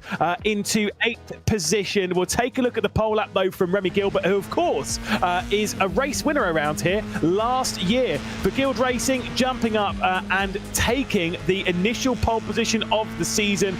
Cam, talk us through it. Absolutely. Very fast in towards Paddock Hill Bend. Of course, a lot more downforce on these cars. They absolutely fly through there. Up towards Druids. This would be an important overtaking opportunity, especially on the first lap, but as we work our way through the race. Get the car over to the right-hand side, though, on the exit, because you need to open up Graham Hill Bend. You can use all of the curb here on the entry, on the exit. Get that momentum down this back straightaway before you absolutely fly through the chicane into Surtees. Got to be very careful not to open the door for someone to dive you down the inside here. Try and get the best apex you can to get the run up towards the line, ever turning right, but someone might just pip you if you get a wheel spot on exit. It's very fast, it's very intense, and that is why we see such close lap times in quality. The more I'm looking at this order, the more I'm getting more and more pumped here, Cap. It is such a good grid. 26 drivers. Let's talk you through it. Remy Gilbert then will start from pole position for the first race of the season alongside Matt Caruana. A lot of stories about Matt. Let's talk about that in a few moments' time, though. Guild Racing will be first and third. Leo Brown in third. Great stuff. I know his mum will be watching, so hello. Graham Carroll will start from fourth position for the Scuderia Ferrari HP Esports team. Henry Moore for Guild Racing, as a privateer entry in a sense, will start from 5th place alongside Gergo Baldi, one of the most experienced drivers in sim racing. Beckham Jasir will start from 7th position alongside Joseph Loke, Formula 3 driver, with Lafaro starting from 9th, and Will Chadwick starting from 10th. We can't get rid of him. Elias Riker will start from 11th position, and Dan Amore again, jumping up from the Formula Fords last season, will be starting from 12th position. Alexander Spetz, who had the first ever pole position in British Formula 4 Esports, he'll be starting from 3rd, with Joel Hull starting from 14th. Then Kieran Prendergast basically making a debut on iRacing. Doesn't have much iRacing experience. He'll be starting from 15th position, starting alongside Ryan McCallum. Jarl Tyen, eNASCAR Coca-Cola iRacing Series driver, will have to start from 17th position alongside Isaac Price for G2. Grid's not done yet, though. Yoni Kapler will start from 19th position, with Conor Muir starting from 20th. Quitiago Martau will start from 21st, with Pablo Espez in 22nd position. Piotr Stalachuk will start from 23rd position, with Szymon Chulik. And of course, the final row of the grid will see Olivia Hayward and Saoirse Fitzpatrick for Prismatic on a return to the championship. It is an exciting 26 drivers, Cam. It is an exciting 16 races ahead. We have waited a long time for the British Formula 4 Esports Championship to return, and we are super excited for it. You know I've got to ask it. Who wins the first race? Oh, the first race. I thought about to say the championship, because that is impossible. The first race, I mean, Remy Gilbert is looking good. And as you say, a strong race here in the reverse grid last time around. So I wouldn't back out of him. But Matt Caruana, we saw how fast he was last season as well. Insanely fast. I do think it's potentially going to be from that front row.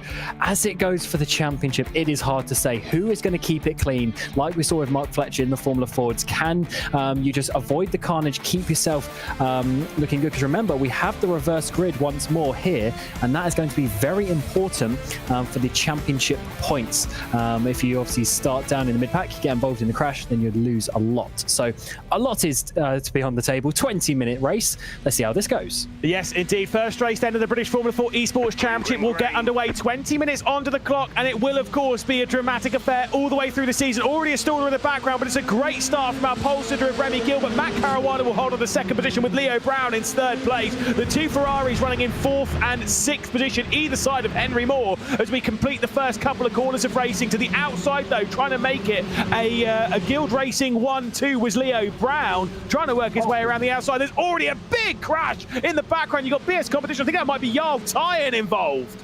Yeah, it might be in the 89 of Riker. Loads of cars, though, and it was actually Prendergast. He was the one who sort of stalled it on the front row. The first lap. Managed to get it going, though. He's a bit further down. Look at how close the cars are following each each other inside the top lot. We are getting a bit of a breakaway though due to that crash about the top 8, top 9 cars, and look at this already wiggling down the front straight. Is that to say I'm not going to overtake just yet? Let's pull away. Yeah, you're absolutely right. It was Riker as well who was involved in that incident. Really tight though through the top grouping. Matt Caruana, who's already a race winner alongside Remy Gilbert as well. Both of them first and second race winners in the British Formula 4 Esports Championship last year. Matt Caruana, of course, at Snetterton. Remy Gilbert around this very circuit in the second race of 2023. Currently leads the field. And I know Seb Hawkins is looking on right now thinking things are looking really good for Guild. First, third, and of course, 5th place. Let's take a look at the incident though. There was a spin for Beckham Jasir right in front of this, and a huge roll for Elias Riker. There was even more of an instant behind all that as well.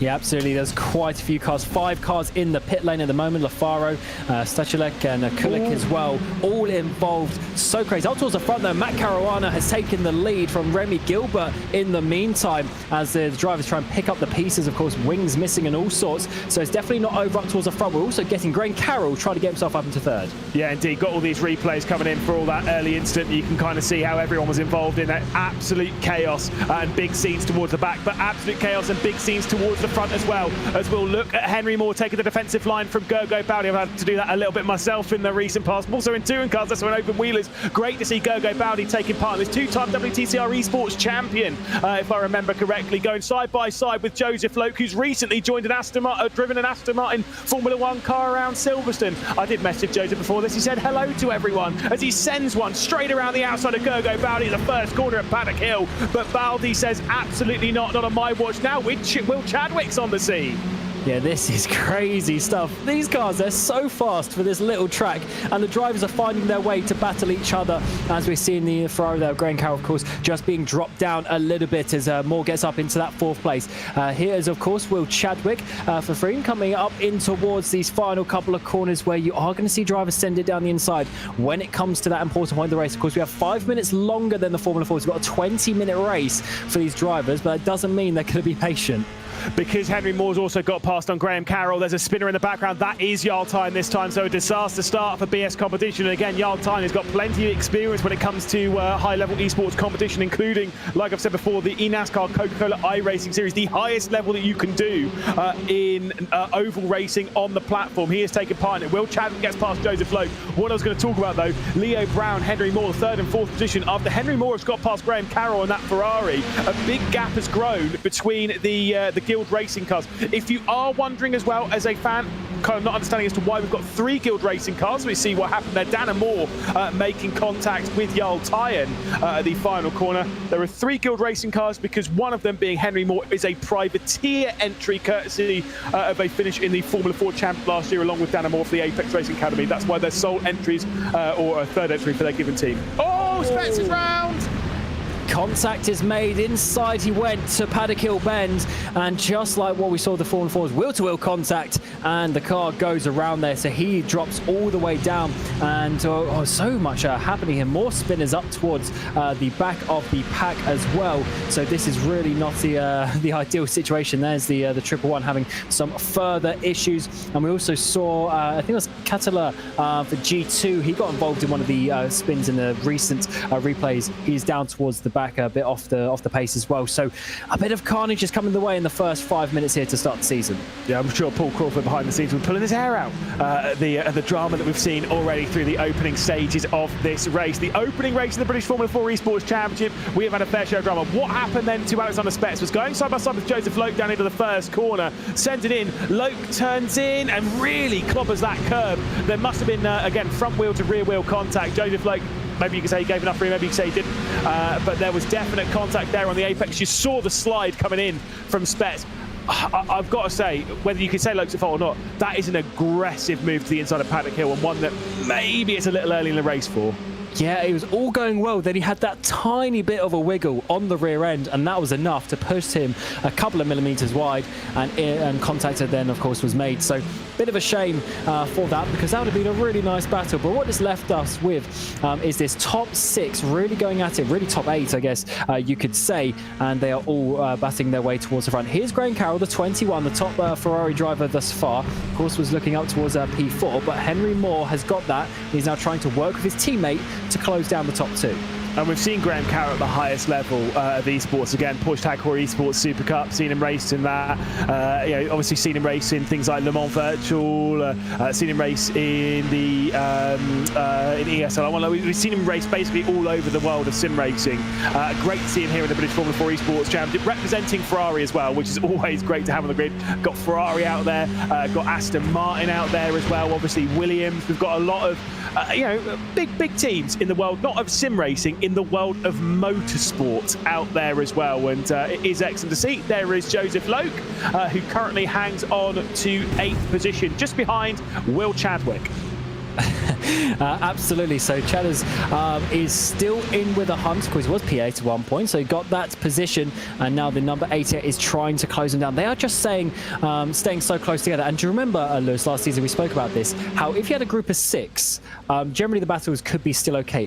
When it went above that, then that's when chaos happened, and we are a little bit far away, but we're getting close to that 8-car battle at the front. Yeah, which then means that chaos is going to win. So it's always been my rule, if you've ever joined us for the British Formula 4 Esports Championship, even back in 2022, when we had that inaugural season, myself, Connery Maddock, we both worked out that it was 6 cars. 6 cars is the magic number. More than 6, and it's absolute drama as Martel goes down the inside of Joel Hull, who they go out into the barrier. Joel with a big send there, and that's a shame for Joel, who's not super experienced in the world of sim racing. Again, a driver that I had a good chat with back in media day. That's a bit of a shame. Absolutely, as Loke has got past Chadwick once again, so they are actually, maybe, I thought they were going to focus on catch up to the top 6, but actually they are battling themselves, and now they can push each other forward, hopefully to get up inside that. We're getting close to half race distance already, as the races will go past very quickly around here, and of course loads of laps as well. Up towards the front, we are seeing the 2 Ferraris still sitting behind the 3 Guild Esports drivers. They haven't found a way past just yet. No, indeed not. There's a look at the incident between Joel Hull, who was going around the outside of Martel. Contact between the pair of them. What do you make of that one? I mean, Martel came a bit wide, didn't he, in the 22 machine? Definitely, it's probably a bit easy to see from the helicopter shot again, but he definitely came wide. Not sure if that was on purpose trying to push wide, or maybe if there's just a little bit of a mishap on the brakes, but either way, that coming wide is what caused the contact. Will Chadwick had an open door, decided not to go through it, so he is definitely trying to push Loke up towards that top 6, but they're not making the moves just yet. Talk about making moves though. Espes, 11th place in the car 11, also up 11 places in this race. Yeah, indeed. Doing a very solid job is Espes at the moment, and not too far behind Dan and Moore. Both of our Formula 4 drivers finding themselves inside the top 10 after being promoted up to the British Formula 4 Esports Championship, which make of that absolutely excellent to see Henry Moore up there. Who said, I asked him, I was like, what are you expecting from today before we came into racing? He said, to be honest, I don't know. Feeling a little bit nervous, feeling a little bit of this, feeling a little bit of that. Clearly not showing it on the circuit. Excellent stuff at the moment from Henry Moore. Yeah, great signing by Apex. By the way, of course, he did the Indy 6 hour the other week as well in a prototype, and really getting involved there up in the top split. So he's getting involved in these top level races, and we have just another one here. So hopefully over the course of the season, he can, of course, continue on with that improvement. As you go back to the G2 Esports car, the number 40 of Catala, who was involved in one of those incidents a little bit earlier, to try to work his way up. He's 17 at the moment. Yeah, indeed. As we continue another lap, we're nearly halfway through this race now. Matt Caruana continues to lead from Remy Gilbert, who started from pole position. Leo Brown doing a great job in 3rd position. Henry Moore in 4th. Graham Carroll in 5th. Gogo Bowdy in 6th. Joseph Loke, Will Chadwick, Ryan McAuliffe, and Dan Moore as we head our way round. It is exciting stuff. Like you say, we're on board with Yanni Kapler at the moment, just behind the prismatic entry of Sergio Fitzpatrick inside the top 16, the 16th place, on the first page of our leaderboard there on the left-hand side of your screen. I'm pretty sure there'll be an aggressive move coming in from the G2 driver. Oh, definitely, as the points go down this far, so everything is up for position, and points being prizes at the end of the day, that gets you up the championship. And even in a series where we have 2 races per event, 16 races, every race is going to count. Half a door open there for the 40 machine, but not enough to dive down. No, but again, sometimes half a door is all you need, especially around here. I mean, we saw that in the Formula Ford. Sometimes half a door was almost too much. What's a door in an open wheeler anyway? As we ride on board with Cattler once more. The reason why we're focused on this fight is we're expecting something to happen in this fight. At the moment, I believe the leaders are being patient and ticking off the laps. Cattler looks to the inside of Fitzpatrick, sends it in down into Druids, holds it tight to the white line, side by side of the corner, and Yanni Cattler with a drive down the hill has Sergio Fitzpatrick on the inside. He's got the advantage as they head to Graham Hill Bend, but throwing it around the outside, Yanni Cattler goes and up into 16th spot. Yeah, absolutely. Fitzpatrick deciding not to be down on the inside there. We did see that not causing, not turning out too well and causing a few issues in the Formula 4s. If you're on the inside, the rear and front contact always spun the inside car. So let's see as Danamore drops outside of the top 10 as Espes makes another place that's 12 positions improved already, showing that he has the pace and up inside the top 10. Yeah, showing that there were clearly some issues in qualifying as we ride on board with Danamore. I have some bad news. If you joined us for the Formula Fords last year, there was a board that he had up in the background. I was asking to put some messages. I don't know where it is. They've lost it. No way. That was one of the best bits of the broadcast. Get a new one. Get a new one. Bit of paper, I don't care. Get something and stick it up there. But no, we'll find out one day as we'll ride on board with Danamore in this fight for the final position inside the top 10. And this could be a big move as well to try and finish inside the top 10, not only for the points, of course, but also more positions, more points paying positions, by the way, this season. If you didn't join us last season, it was just the top 10. Now it is a lot more than that. But it's for the reverse grid. It increases your chances of being reversed. Absolutely, and that is what you want, because at the end of the day, it's free positions, free starting places for next time. As up towards the front, we see Guild swap around. Remy Gilbert from the pole, now down into P3. Leo Brown, his teammate, up into second. Of course, they have Henry Moore covering them off from the Ferraris. Yes, indeed. But how good is this at the moment? Is there you have a little look at the trophy as well in the background. This is on board with Henry Moore in 4th position at the moment, staring at the back of the two teammates. There's definitely a look to the inside, though, as Graham Carroll was trying to find a way through at Paddock Hill. That was not a missed apex out of mistake. There was definitely a car looking to the inside, and Graham Carroll and Gergo Bowder, the two flying Ferraris, at the moment running in 5th and 6th, sat on the rear end, ready to pounce at a moment's notice.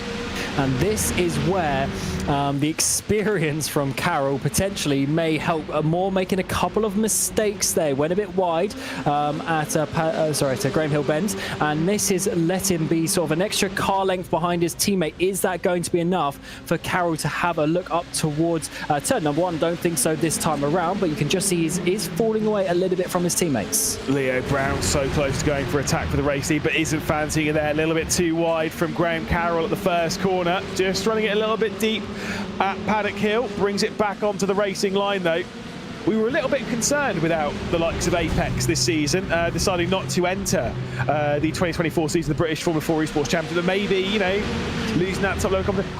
I don't mind it right now. We've got some quality racing happening here at Brands Hatch. A little bit wide there for Graham Carroll. At the moment, it is Matt Caruana against a trio of Guild esports drivers at the moment. 6 minutes left to go.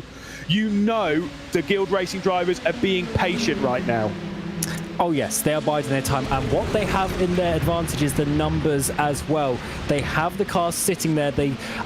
Obviously, it's got to be the car ahead to make the position. The cars behind can't help so much, but they still have teammates. So Brown in that second place, he knows he's not going to get a silly dive from his teammates behind, so he can just focus on the cars ahead.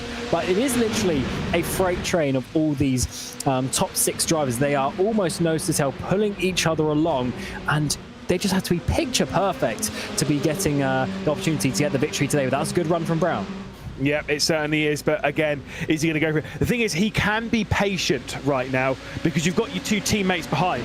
I get the feeling if Remy Gilbert wasn't Remy Gilbert, if Henry Moore wasn't Henry Moore, if there was a little bit more in there, I think there'd be a little bit more going on. Someone just dropped down the order. I think it might have been Joseph Lowe dropping down and then moving back up the order. So I wouldn't be too worried about it, but I just saw the timing sheet go a little bit skew-if is the way I'll describe it, but I think it was just a little bit of a connection problem for Joseph Loke, who finds himself back in 7th position. Only a second off this train, mind, as we have 6 in this train. It is the magic number right now.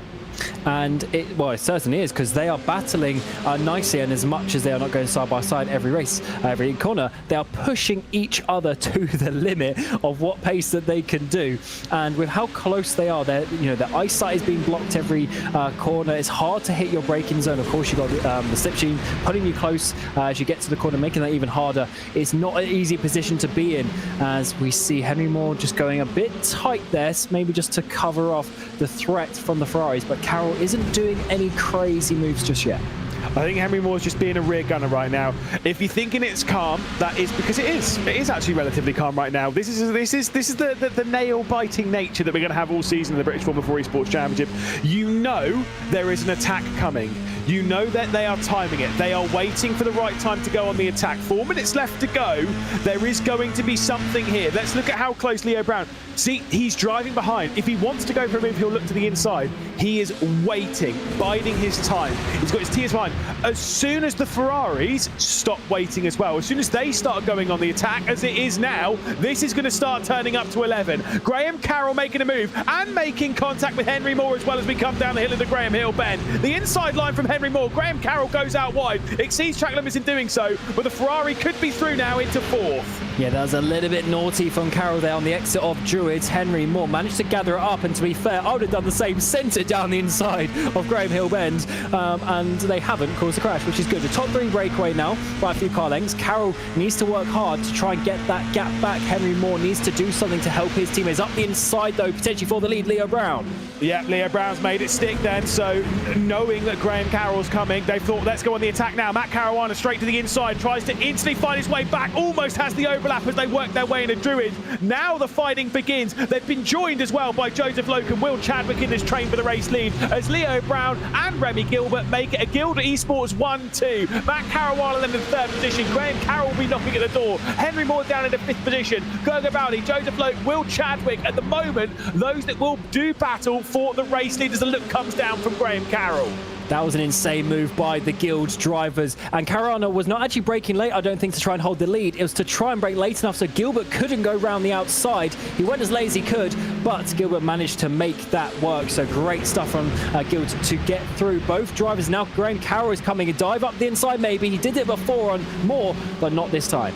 Yeah, Matt Caruana, who has shown some hot-headedness, let's be real, in the past, although has atoned for it, has taken a penalty for it, We're not going to go into it too much. We'll discuss that when we're not in the middle of racing, but has history in this championship. I think he's a lot calmer driver than he was. He's a lot more patient, knows what he's doing, and I think really needs to channel that now. We'll come through the final corner, and with the time left to go in the race, there's less than 2 minutes, but because of how short the lap is, we will have 3 laps of racing. It's going to be super tight. It might only be... No, it'll be 3. No, I can do math. Don't worry about it. It'll be comfortably 3 laps of racing. Leo Brown then leads in a Guild 1-2. Gilbert behind. Matt Caruana staring at the back. There's more moves coming here, ladies and gents.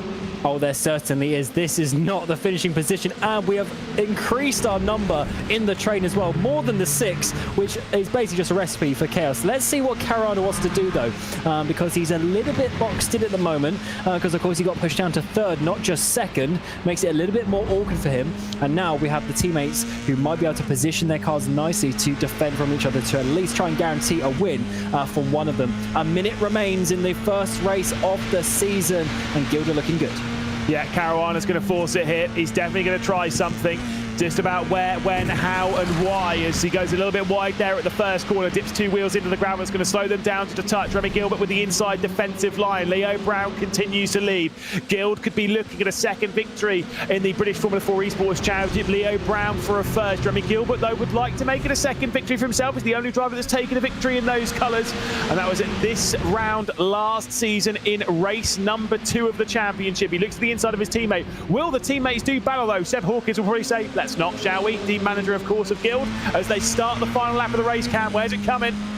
Let's see. Caruana needs to try and send it. And what order do Guild want to finish the race? Do they want Gilbert to go to the front and him have the win, or are they going to give it to Leo Brown? Let's see. They can construct something on this final lap. A bit wide though from Brown, so big defensive line from Gilbert to the inside to try and defend. We know Caruana likes to send down the inside, but that was blocked off very nicely indeed. And just one real good overtaking opportunity as he comes through Graham Hill for the last time. Danamore also has worked his way up inside the top 10. Final few corners left to go. And really hard to make a move at the final turn in these cars. They carry so much speed through the likes of Surtees into clearways. Through the final corner. What a dream start to the championship it is. The British Formula 4 Esports Championship is officially back, and Guild are going to make it a 1-2. Leo Brown will take a first victory of the season. Remy Gilbert behind, with Matt Caruana on the podium yet again in his British Formula 4 Esports campaign. As they all cross the line behind, it'll be Graham Carroll, Henry Moore, Gogo Bowdy, Joseph Loke and Will Chadwick separated by less than 2 seconds across the line. What a fantastic battle. Ryan McAuliffe and Dana Moore will round out the top 10. But Leo Brown, Remy Gilbert take a bow. What a start for the team. Yeah, that is amazing control up towards the front. Henry Moore, of course, you got to give a shout out to him, helping his teammates in that battle as well. But what a move it was also in the end. The teammates did an amazing job to work it so they could both get through at the same time. Caruana from first down to third. He should still be happy with that though. Really, pulling his weight at the front there for his team Mensa. So great stuff there to start the season. Yeah, and of course the 3 Guild drivers are all inside the top 5, so it shows really well for Guild right now. Do remember it go again though, as I said before, for the team's championship, Henry Moore, despite running a Guild livery and being a Guild driver, that's because it's the team he's a part of, because of the way that he's entered this championship as essentially as a privateer, not adding points, as far as I'm aware, to the Guild points. So they're not going to pull out some random unrealistic lead. It's only their 2 primary drivers, being Leo Brown and Remy Gilbert, that will be taking the points. Spinny wheels back out. Let's see what grid result we are going to get reversed here. It is going to be 9. Ryan McAuliffe then will get reversed onto the very first reverse grid pole, meaning Dana Moore misses out by just a single position. Oof, not a good start for him on that one. Let's take a look though at the provisional results from the first race of the championship. Leo Brown takes the fastest lap and the victory by 0.3 of a second for a Guild Racing 1-2. Remy Gilbert behind in second place. Matt Caruana back onto the podium for the Mensa team as he will finish in third position. Graham Carroll, welcome to British Formula 4 Esports, fourth position for him, and Henry Moore promoted up from Formula Fords into this championship with a 5th place finish. Gogo Bowdy, Joseph Loke in 7th with Will Chadwick, Ryan McAuliffe and Dan and Moore rounding out the top 10 positions. But of course, there's plenty behind. Isaac Price will finish in 11th before we get to Pablo Espes, Conor Muir, Alexander Spetz. I think that's a really disappointing start for the Williams Esports team. They will not be happy about how things have unfolded there. Kieran Prendergast in 15th position with Yoni Kattler, who we saw a few moves from. Quitiago Motau, who was involved in a little bit of an incident earlier on with Sergio Fitzpatrick, Olivia Hayward and Joe Hull rounding out the top 20 positions. Shaman Kulik will finish in 21st. And what about BS competition? Jarl Tyne, retirement from the race. Elias Riker, retirement on the first lap of the race, along with Becca Desir, Giuseppe Lafaro, and Piotr Stachulec as well. What a dramatic way to start the season.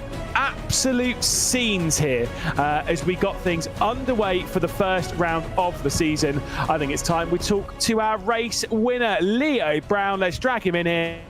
Things sorted. First race of the season, and it's a victory. How did you make that one? Guild starting out in unbelievable form. Yeah, it's a very good start to the season, especially for me and Remy.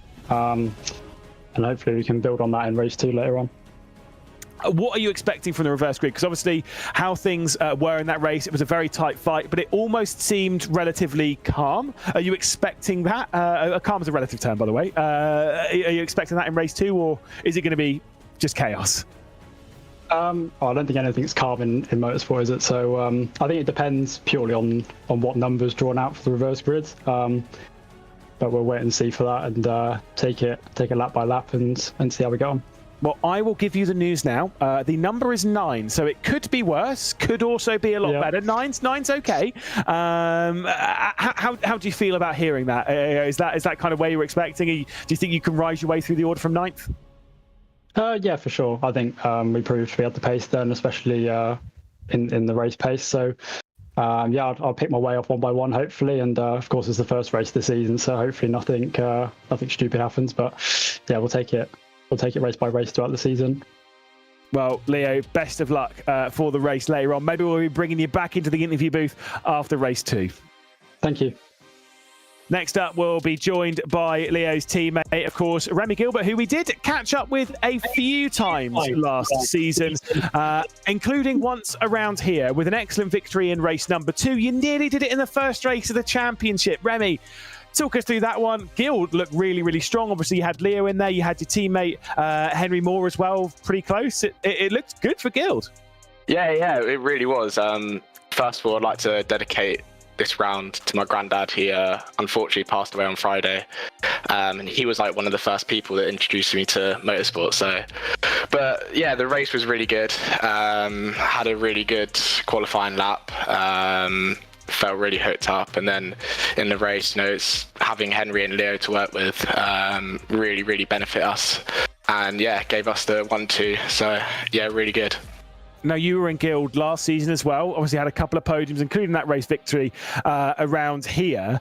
What's it been like kind of growing in that team, staying at the team, seeing it grow, and now having the results to back it up almost immediately to start the season? Yeah, I mean, it's amazing, really. The progress and everything we're all so similar on pace. It just gives you that boost to work with someone. Whereas like last year I was sort of on my own, which made it a lot harder. But yeah, given how that race went, I'm really looking forward to the rest of the year. Reverse grid, I've already passed it on to Leo. Reverse grid is 9th, so you'll be starting, of course, from 8th place. You were on the reverse grid last year. You were kind of on the better side of things on a couple of occasions last season, as you know, we had for those first couple of reverse grids. This time you're getting sent, down into the depths of the midfield. How do you feel about that? Well, you've got to just try and pick everyone off one by one, sort of just take my time with it. I mean, we've had a good result, so I don't want to really mess anything up now. So just see how the race goes, take it easy, and sort of just try and take a move one by one, and yeah, see where we end up. Well, Remy, best of luck. Congratulations. Thank you very much. And a 1-2 then for Guild. An excellent result for them. An excellent result for Matt Caruana as well, rejoining the British Formula 4 Esports Championship exactly as we thought you might. Battling for the podium, battling for the race victory. You've already won a race before, obviously, back at Snetterton, but that's got to be a very positive way for you to start the season. How are you feeling right now? Yeah, no, I'm happy with that race. I mean, it was always going to be difficult. There's not really much I can do in that situation when I've got obviously the 2 Guild drivers and then the 2 Ferrari drivers as well behind me. So I was just happy to survive the race. We all worked together pretty well during the race. So yeah, I'm happy with it.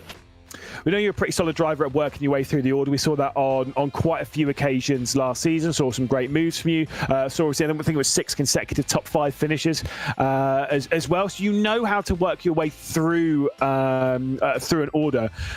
What are you kind of channeling in this race? Is it just keep your nose clean for the first few laps, or how are you going on the attack in this one? Yeah, I mean, we'll see what happens at the start, but if I can get a good start, maybe get a couple places there, then that'll be helpful. And then for the rest of the race, just follow everyone, try not to have an incident. Obviously, I feel like that's going to be the main thing this season, just not getting tangled up in things. So yeah, I'll see how it goes. Across the line, 8 drivers, 1.8 seconds. That is the difference between scoring well and scoring all right. Are you expecting that to be the same all the way through the season? And more importantly, are you expecting that to be the same in the next race? Definitely the same in the next race. Probably a bit more fighting next race, to be honest, because obviously the reverse grid, so be a little bit more fighting. But I think some tracks will be a little less cramped than this. Obviously, it's a small track with like 6 corners, so the pace is pretty similar for everyone. But yeah, I think it will be a little bit different race to race. But well, Matt, good luck for the next one, and stay out of trouble. Thank you. There we go. I think that's got to be the talking point for all of the drivers here, Cam. I mean, again, great to hear from the top 3. Great result for Guild. I literally cannot hammer that home enough, especially after how they were last season, where they were fine. There were flashes of really good speed. Clearly, the work that Seb Hawkins has been doing behind the scenes has really built this team up, and how they're taking on drivers like Henry Moore. It's a really positive position for the team to be in. Oh, absolutely. And they should be ecstatic with this. It's such a high-level competition. So many great teams and drivers here. So to get a 1-2 and to have, Henry Moore, representing the team up there as well, 3 in the top 5, they've obviously prepared very well for this, and we were saying how close the times are. So to then have 3 drivers being that fast, they have to be that little bit ahead of everyone else. So that is working out really well. Of course, P9 is not terrible because we do have, I think, a potential to be a bit more than that in terms of the reverse grid number. So they should be able to recover from that, hopefully get in some top 5s. It just depends, as Matt was saying there, how much do they want to battle more in race 2 than race 1? Yeah, this season it could be 5 reversed, could be 15 reversed. So, you know, that's a fair share of drama. Doesn't mean that Dannemore, obviously with it being in 9th place, is always kind of one of those ones where it's like the reverse grid number. When it is 9, it's 1 better than how you finished. That can feel a little bit, you know, hard done by. Obviously, Dannemore finished in 10th, which is a great result, by the way, on debut in this championship. And the lone Apex driver as well, driving for the Apex Racing Academy, now representing that brand, as you were saying in the previous race. But 1 position shy of the reverse grid, you've got to feel pretty hard done by in that. Oh, absolutely, because that is kind of 3 points lost, but that is the format. Everyone knows that coming into it. So obviously, let's see how that one goes. But as you say, a great start to the season. And I think Dannemore is going to be very good. Of course, doesn't necessarily have some teammates as such, like Henry Moore does out on the track. But I'm sure they know this car pretty well from what we know about Apex. Well, before we jump into the next race, let's have a little bit of a breather and hear what some of our drivers like Matt Caruana said before the season.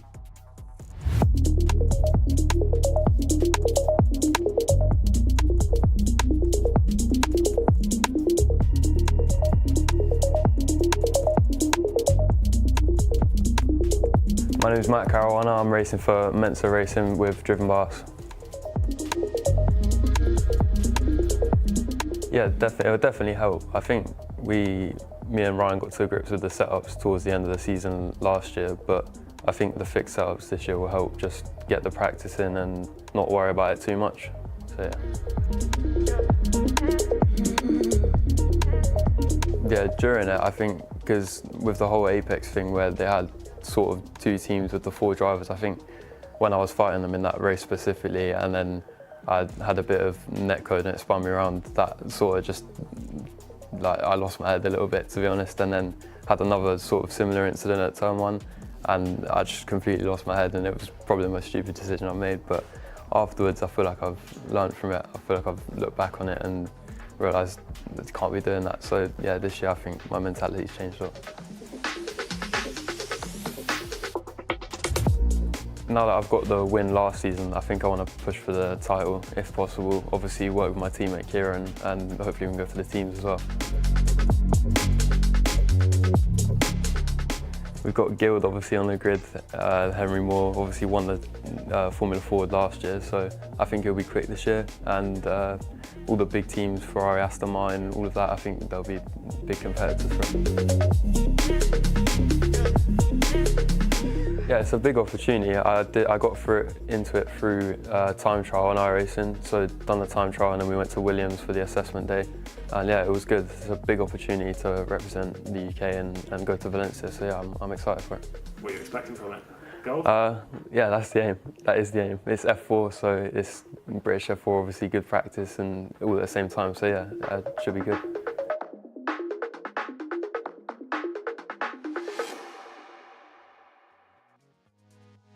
Great to hear from Matt Caruana there, and as you heard, we'll be representing the UK in the FIA Motorsport Games at Valencia in a few weeks time, a couple of months time, which would be a great opportunity for him. And how good would it be to go into that event in Formula 4s, in these cars as well, coming off of an excellent season in the British Formula 4 Esports Championship. You want to go into it on the right foot, right, Cam? Oh, absolutely, and he's looking very good. Just needs to work his way back through the field now in this reverse grid race, and hopefully, obviously, doing it cleanly as well. We saw in race 1 how tight it is. These cars are so fast for this track. It really is difficult, but you can make it move. You can make a strong move, like we saw Graham Carroll on Henry Moore. Absolutely centered down the inside of Druids, kept it clean initially. They had to do a little bit of a squeeze to hold on to it, but it's certainly going to be a good race. Well, let's see the starting order then for the second race of the season. Ryan McAuliffe will start alongside Will Chadwick, who's a part of that 8-car train that finished in London under 2 seconds apart. Joseph Loke will start from 3rd position with Gogo Bowdy in 4th. Henry Moore will start from 5th, where he finished the previous race, and Graham Carroll will start from 6th place. Matt Caruana partner on the podium in the previous one behind the two Guild Racing drivers. He'll be starting ahead of them in this one. Remy Gilbert and Leo Brown starting from 9th. Danamore missing out on the reverse grid race will have to settle for 10th as it is start ahead of Isaac Price and Pablo Espes, who made a great effort of working his way through the order. Conor Muir for the Aston Martin Aramco Esports team will start from 13th position. Alexander Spets will start from 14th. A lot to do. Kieran Prendergast from 15th with Yoni Kathler, and then Thiago Martin and Sergio Fitzpatrick back there as well. Take to the grid though, because it's time to rush straight through. Very quick grid, very quick order, very quick race about to get underway. 20 minutes onto the clock, and it'll be Ryan McAuliffe starting this one from pole position as we race our way down into the first corner. Excellent start from McAuliffe from the front row. Already under attack as Joseph Loke has to settle for 3rd. Already trying to find a way past, but at the moment it's single file between the top grouping. Cam, no major dramas. Is there going to be anything into Druids? The answer to that question is no, but there is a big move from one of the Guild Racing drivers in the background. That's Henry Moore trying to fend his way past, or rather fend off Graham Carroll. Yeah, well, let's look at this though through Graham Hill Bend. Side by side they go like they were, but this time the other way round, and actually around the outside. We're trying to see Matt Caruana. Can he keep that one? Keep his foot in there, up inside the final corner. He's trying it. He has the space to do so, but look at that round the outside. But already Spets has gone around. Spets, the highest I-rated driver on the grid, very comfortably, not having a good start to the season. Very first pole position in the British Formula 4 Esports Championship. It is not going well for the Williams Esports driver, unfortunately, at the moment. Side by side in the background, though, I think that will be Matt Caruana trying to get past Graham Carroll. Can't quite do it, though, as there's a big defensive line coming in from Joseph Loke up to the top of the hill at Druids as we begin our little descent down towards Graham Hill Bend. Absolute, the audacity of some of these sends going down to the Druids is crazy, but at the moment for the top lot, it's nice and clean. Absolutely. Slightly around the outside there from Caruana on Leo Brown, and that has actually slowed Brown down. Dana Moore in the 41 machine getting up into that 9th place, up inside the top 10. Of course, missed out on that reverse, but actually getting some places nicely. Matteo has gone around. There's the 20 machine as well of Kulik, who's gone around at the final corner. Yeah, indeed. At the moment, though, it is still Ryan McAuliffe leading, who did score the most points last season, and I don't mean that in a good way. I mean he scored the bad points, the penalty points. He had the highest amount of penalty points of any driver back in 2023. Currently leads the race, so solid effort from him at the moment. Back, though, to Conor Muir, going side by side with Thiago Martin, who's down the inside for the Williams Esports Academy. He joined the fight by Joe Hull, who's trying to work his way through very, very tight as they go into the final complex. Definitely a little bit of contact there as Bill will go straight on. There was also a spin directly ahead. What's happened to Ryan McAuliffe as well? It's all kicked off here on lap 3. Absolutely, yes. So the Aston Martin drive there pushed off. Contact was made further up as well as we're coming in towards Paddock Hill Bend for the first time. Down the inside, we're going to see Gergo Baldy go. Oh, huge contact. The Aston Martin's involved as well. They keep on going, but up into the air. Oh, I don't know how, to be fair, I don't know how Joseph Loke's still in this race. I think there must be damage on that car. Weird bit of contact there on the exit of Paddock Hill. Henry Moore then up into 2nd position. He's marching forward. Lovely to see. I know his family were watching close. His mum followed me on Instagram, by the way, earlier. Just my big claim to fame. As there is the big bit of contact with the sent Alexander Spets and Kulik out into the barrier of the final corner earlier on in the race. What happened to McAuliffe? So I think there must have been a little bit of contact as well with Will Chadwick behind. You need to see that from on board of Chadwick, though. Because if not, it looked like it might have been a bit of a spin from McAuliffe himself. Yeah, I would assume there was definitely a bit of contact, and that's actually what slowed up the Aston Martin there as well. So very, very difficult scenes. Here is, of course, the 20 of Martu getting that bit of contact goes around. Actually should rejoin, but then there's cars off in the background as well. What is going on this first couple of laps? People John Farrow there, who's actually doing a good thing slowing down, then got punted behind as well. Absolute chaos. There is chaos. Olivia Hayward down the inside and then going for a bit of a spin as well. Just a little bit too committed at the final corner at Clearway. Sticks it in reverse, thankfully, rather than in first gear. So at least there is that. As we'll see, a big look to the inside. Remy Gilbert already working his way past. Down the inside of Gergo Baldi at the moment. Matt Caruana sat on the rear end. Not been the level of progress from Leo Brown as what we saw in a previous race, but probably is biding his time a little bit more. Meanwhile, for the race lead, by the way, big look to the inside as Henry Moore was trying to get past Will Chadwick. And that's going to open the door for Graham Carroll now to dive down the inside. We saw these two in this corner not too long ago. Bit cleaner this time. Carroll in the Ferrari up into that 2nd place. So Henry Moore going for the lead actually loses a place. Just shows you how absolutely intense this battle is. Goga Baldi got Matt Caruana down into Graham Hill as well. Yeah, Dana Moore, I was just about to talk about, we ride on board with a Moore who's going side by side and in a deep battle here with Joseph Loke. Now sent it down the inside of Matt Caruana at the final corner. Caruana was out wide. Should have the advantage coming off the corner though or the Apex Racing Academy driver, as Matt Caruana was just about trying to hang on into the slipstream. Ergo Baldi is going to go, but Dana Moore has made a decent amount of progress, by the way, this race. Started this one from 10th, now runs in 7th position, make that 6th with this move down at the final corner, on board with the race winner of the previous one, as Leo Brown is around the outside of Joseph Loke. Bit of contact between the pair of them, bit more contact between the pair of them, and I think Joseph Loke might have gone round. Oh, he certainly has. He's dropped down.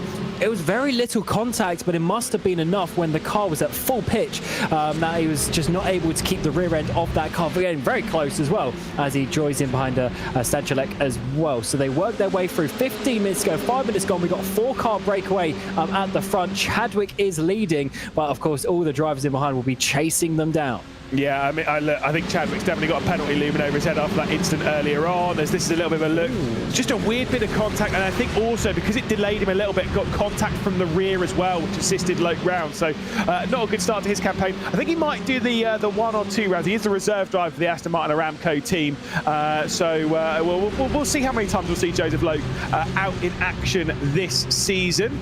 It's always good to see, though, Joseph Loke behind the wheel. He did take part a couple of rounds in the first season of the British Formula 4 Esports Championship. Of course, that was when he was in the British Formula 4 Championship itself, before he ended up winning that, moving on to GB3, and now moving on, of course, to Formula 3 action as we ride on board with the driver running in 7th position. It's Matt Caruana behind Dana Moore. And just look at what you can see up ahead. Oh, a 3 wide is that in towards turn number 1. We're going to see Graham Carroll up to the lead, and he gets through. Chadwick down to 2nd place, and he's going to have to defend here in towards Druids. As up the inside is Henry Moore trying to follow Carroll through up into that 2nd place. Very tight as you come back down the hill. Yeah, there is going to be side-by-side between the pair of them into Graham Hill, but it will be the position held at the moment from Will Chadwick. Great move to the inside from Graham Carroll to sneak through into the race lead. Got a message from Henry Moore after that race. Just said, not bad. I think even he was pretty happy by his lofty standards to the start of his campaign, with obviously that solid result in the previous race with the top 5. Looking for a little bit more and potentially a victory on the cards. We spoke to him 15 times last season. 15 podiums in the Formula Fords. None so far here, but it's a much larger strength of field.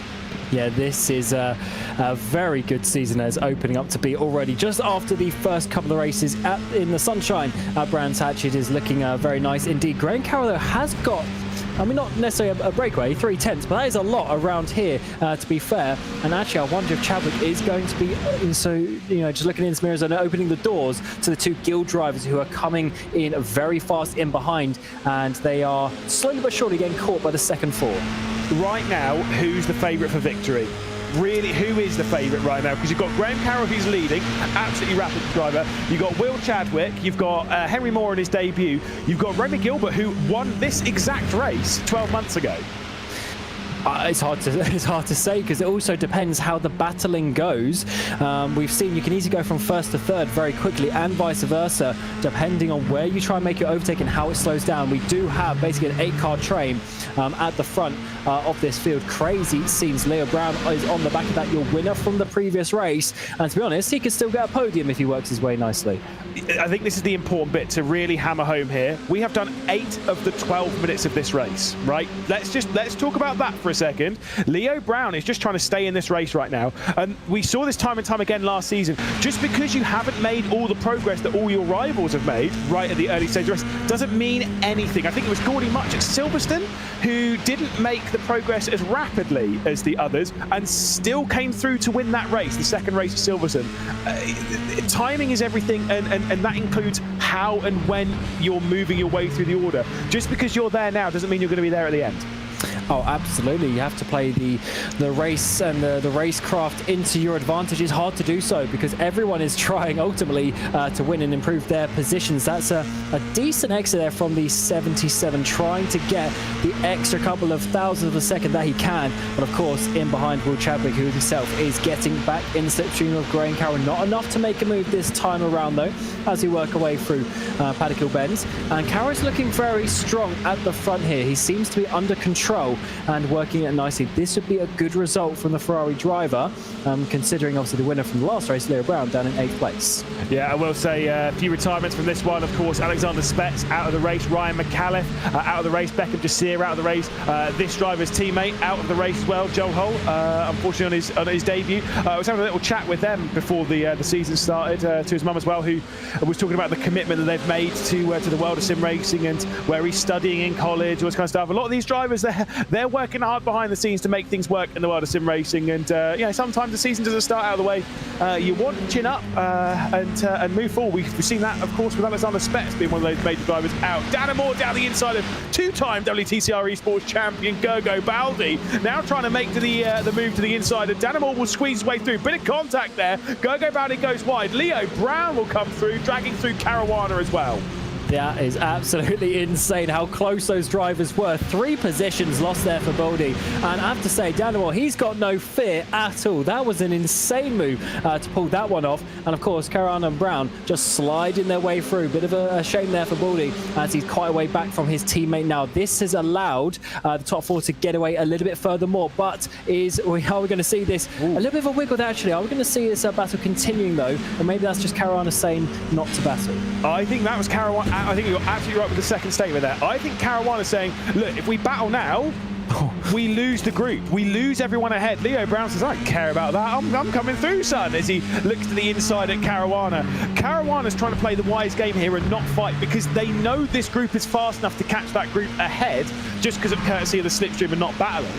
And if they can do so, suddenly they're all back in the fight, and we would have 9 cars in the fight for the race lead. That said, Caruana did just have a look in the background. As you can see, there's definitely been contact between Caruana and Amor, and through comes Leo Brown then to move his way up the order into 6th place. Inside line at Paddock Hill as we ride on board with Gogo Baldi, and the Guild Racing driver will come through. Matt Caruana has to settle for 1 behind, and Gogo Baldi might chuck his way into the mix. Yeah, who says you can't overtake and battle around Brands Indy? The racing tonight has been absolutely insane, and you have to make an aggressive move, and that is certainly what we are seeing from some of these drivers. And Moore is looking very strong at the front of this pack, though. He's looking good to hold on to that 5th place. It's all about the positions in behind and where they are going to place their car for the battles at the end of this race. Of course, we're now getting towards the final 8 minutes of this race. The laps will go by very quickly indeed, and this is the look back from Baldi as he tries to, from Carroll as he tries to obviously hold on to the lead. Yeah, indeed, it's Will Chadwick keeping very close, a little bit too wide there for the Scuderia Ferrari driver as he just drives it in a little bit deep at the first turn, a little bit deep at Druids as well, but he's able to keep Will Chadwick at bay for now. We do like Chad, he's a quality driver in his own right, especially here in the world of iRacing, but now has to fend off the 2 Guild drivers of Henry Moore and Remy Gilbert, who were starting out the season in incredible fashion.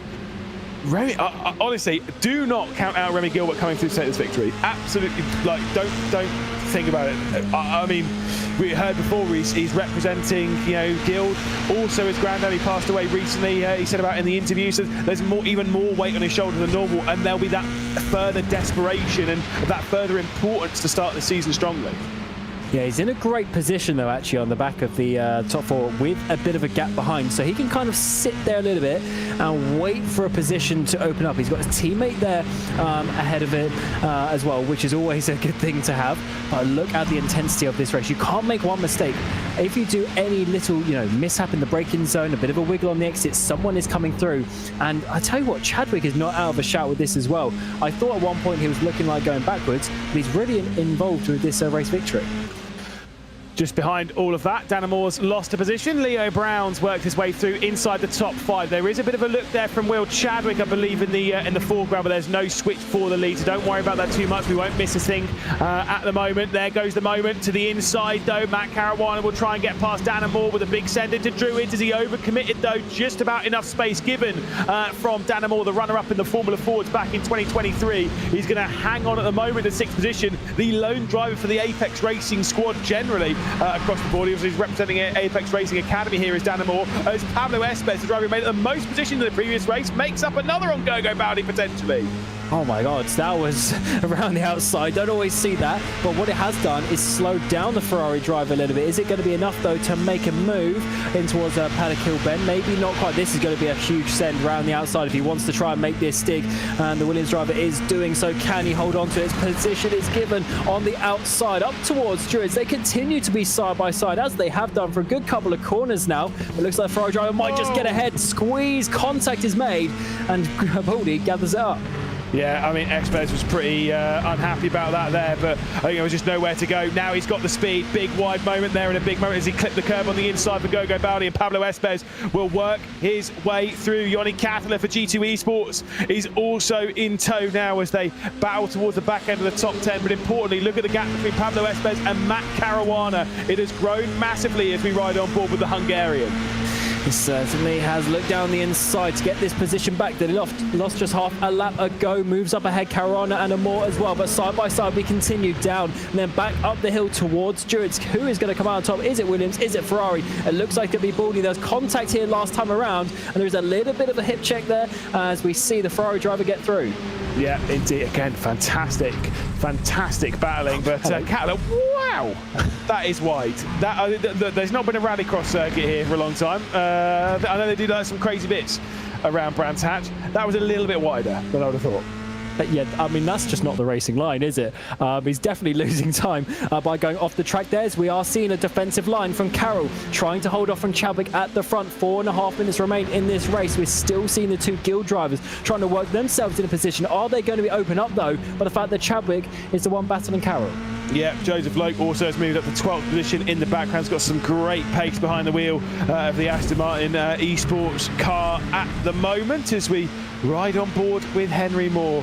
You can imagine what the heart rate is of these drivers. It'll be through the roof as we head into the final 4 minutes, and the final few laps of this race should be 5, maybe 6, but I'm not going to do some swift maths. It's 43 seconds a lap, but should be close to 6 actually, as we have 4 minutes left to go at the line. We cross it, we head down towards Paddock Hill once more, and it still is Graham Carroll leading from Chadwick, leading from the duo representing Guild. What a start to the season we're having here. High intensity racing. And remember, we come back to this very track, of course, with the full GP layout to finish the season in 10 weeks time. So crazy stuff we're going to see over the next few months. And let's see how it works out. It is looking good for Guild at this moment in time. But of course, they have 3 inside the top 5 once more. But it's kind of in the reverse order of what it was as Moore goes up the inside into the final corner. And he might have this stuck. If he can keep it, it looks like it's good. He might get the slipstream as well.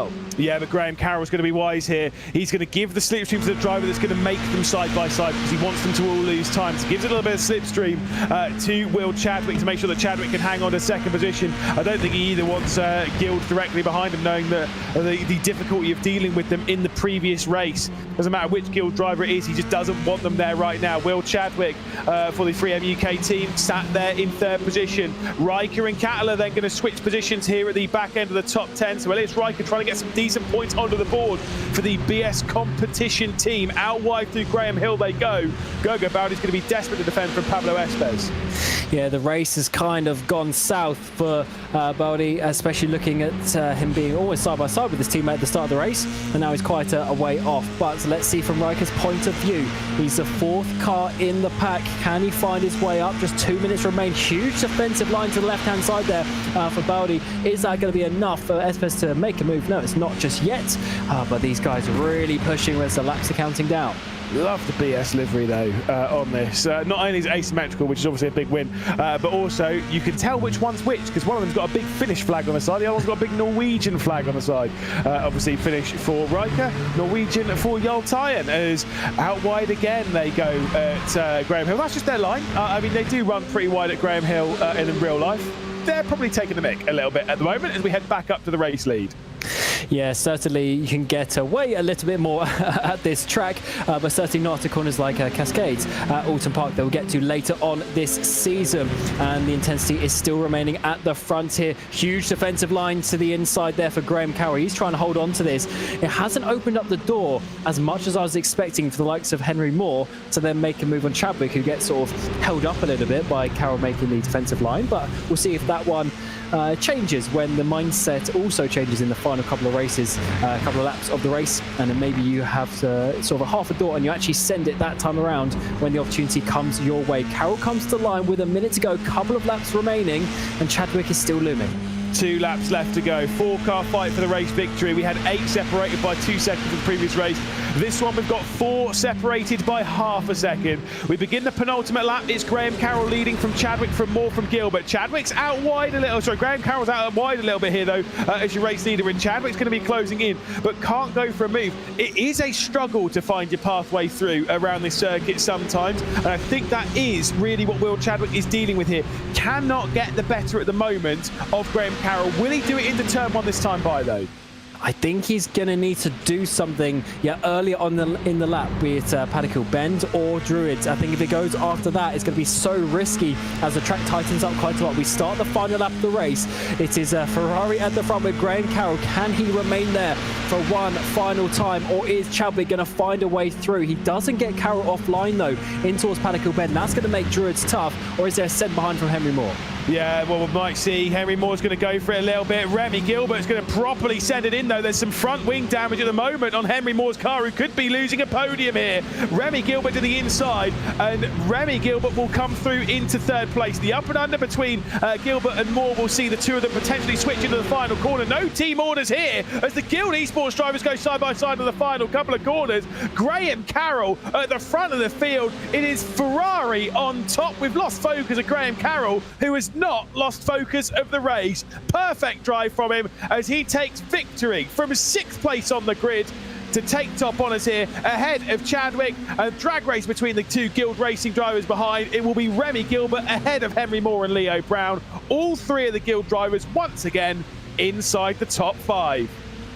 Absolutely insane race there. Of course, there's a bit of carnage for the first couple laps, then it settled down and we got some amazing battles. Carroll worked his way to the front so nicely there, and they are actually racing even up towards the line a little bit further down. Who is going to get to the line? It looks like it is going to be Hayward to just about hold on to that position, or certainly being chased down there by Lafaro, and up towards the front. Oh my word, what a battle we saw. So much action. Here's going to be a replay of what we saw on the final lap. Gilbert getting his teammate, or trying to at least. Well, I mean, he did end up getting through, of course. There was a look to the inside from Henry Moore. Didn't really think about it. Remy Gilbert sent one straight around the outside. Then there was side-by-side coming down the hill.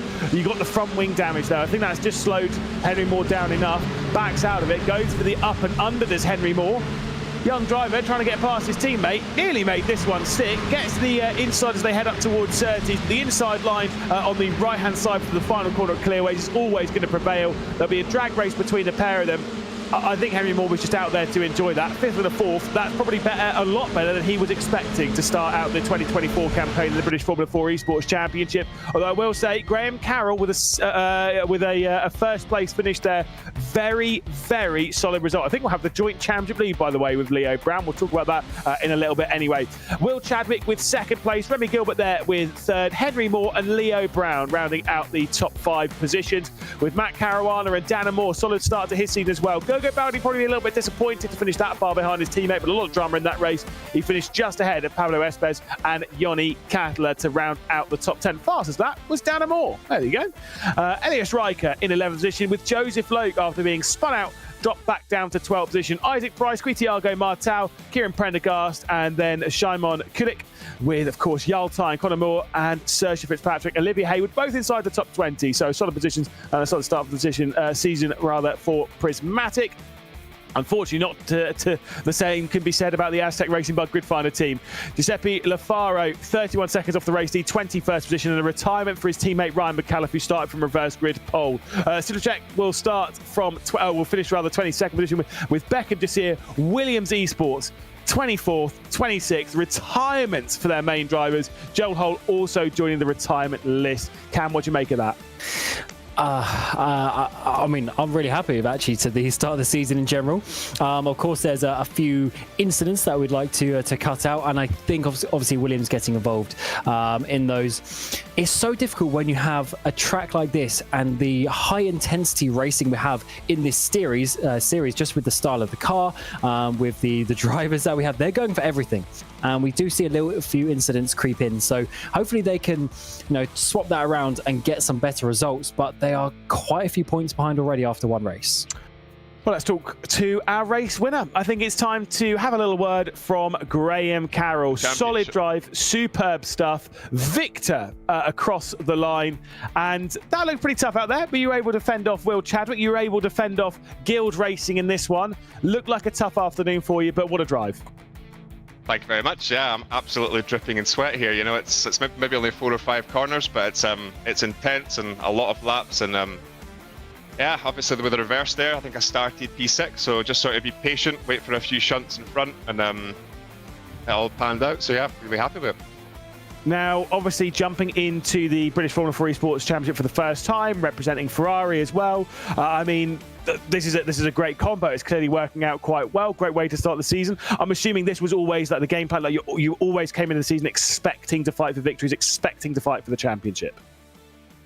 When you represent Ferrari, you need to, right? So it's and also I think British and being from the UK, like I love these circuits, to be honest. I grew up racing them as a sort of teenager. So now I also said that this championship kind of starts next week at Zandvoort. Like this first round, it's very, anyone can kind of be pole and anyone can kind of, if you know what to do, you can defend really well around here. So it was kind of just come in, get some championship points, and me and Gergo done that the first couple of races there. So it's a team championships as well as a drivers, and we want to win both. So it's a solid start to the season. So are you expecting a big change when we go to Zandvoort? Because of course it is fixed setup, so everyone's got the same playing field on that side. Are you expecting a big change up in the order, or is it just going to be relatively small things? Maybe you more consistently like grabbing that pole position. Maybe what were you expecting? Hopefully, yeah. I gave my quali run today. I kind of had a wee moment, so I feel like pole was really there. But at like Zandvoort, there's a lot more to it. Some of these bigger circuits, it's going to be. I think the gaps might be a little bit different, but I think the top guys will always still show out your Will, Henry, Remy, your Leo guys, all the guys at the top, Gergo. So it's going to be a close season. And honestly, I really like the idea of the sort of top 15 or so reverse. It kind of mixes it up, and it's not just follow the leader all the time like most of sim racing is at the minute. So that's really enjoyable, and can't wait to get to Zandvoort. Excellent start of the season. Couple of great results for you. We'll see you in a week's time. Superb drive, Graham. Nice to talk to you. Thank you very much. Thanks, guys. Thank you. There we go. Graham Carroll, race winner here in race number 2. We'll talk to the driver. It's fine, don't worry about it. I'm still here. We'll talk to the driver who won race 2 last season, finished in third place rather. This year, it will of course be Remy Gilbert across the line there, just behind in third place. Of course, in that battle with Will Chadwick, you just got past your teammate on the final lap of the race. No team orders in your squad, is there? Yeah, we were sort of free to battle it out. I mean, we worked really well together pretty much the whole race. So, we were allowed to just have a little fight on the last lap. Yeah, it was really clean, really respectful between both of us. And yeah, just managed to just pip him on the line and get P3. Results from the first race, great for the team. Obviously, first and second, right the way up there. Obviously, you had Henry Moore up there as well. Great result in this race. Third and fifth for you and Leo. Henry's also up there. Guild is looking like, in a sense, the team to beat. Do you feel that at the moment? I mean, compared to last year, it's pretty unreal. We struggled a little bit last year towards the end of the season, but to come back like this is pretty amazing. I knew that we all had good pace, but to have a first and second, and then I think like a third and fourth, yeah, pretty unreal. Well, what are we expecting from you going into the next round of the championship? Obviously, Zandvoort, something very different for us in the British Formula 4 Esports Championship. We didn't race there last year. What were you expecting? A lot of close racing. I think there's going to be a lot more overtaking opportunities than round here. I mean, you can sort of just sit on the white line, and it's really hard to overtake around Brands Indy. But you've got a few long straights, and especially like the bank corners, you're going to probably see a few different lines, more battles on track. We had 2 interviews last season. We've already had 2 interviews this season. I suspect we'll be talking to you a little bit more in 2024 than in 2023. Cheers, Remy. I hope so. Thank you very much. Have a good evening. There we go. Very good. Well, they're grabbing a podium again. Finally, though, he has found the interview room. The last person will be joined by, it's Will Chadwick. Finally, you're here. I was disappointed when I saw you in person, obviously, at the media day. I'm less disappointed now. Great drive for a podium. We'll talk about the incident a little bit later on. Let's focus on the positives and the final battle there. Didn't look like you were going for an attack there on Graham Carroll. Were you just focused on the points? We had a nice battle on media day. So after that, I spoke to him and we were saying that it was good to work together in the series. And I think when you're coming up against Guild, who have like 3 cars in this, even though one doesn't score points, it's important to pick your friends right. And it's a very, very long championship. And I know that currently I'm not really at my best because I've got to focus on the Contender Series.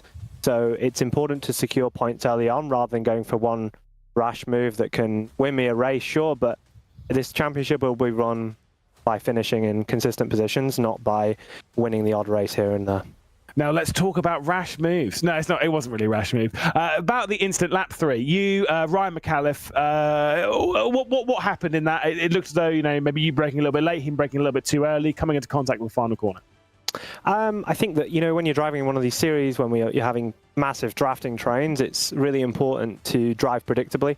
And, when the car ahead of you brakes 100 meters too early for the corner and I'm up behind him, then there's not much I can do in that situation. So I hope the stewards see it from a sensible perspective.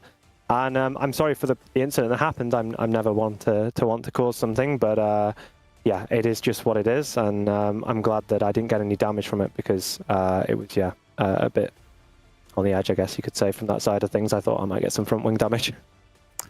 Obviously, with this being the first round of the season, we don't have that kind of level of tension that we're expecting 7 rounds down the line when we go into the penultimate round, when we go into the final round. Are you expecting that to really ramp up through the season, as we saw for the previous couple? But in those, it was obviously Apex, basically faces Apex. This feels like it's going to be a very different style of season. I think that, you've got to stay really consistent. You've got to get the results every race. I lacked half a tenth over a lap. I think that my qualifying preparation was good. I just didn't really hit the lap. I got my lap 1 and didn't manage to get my lap 4 because I went straight off into the gravel like a moron.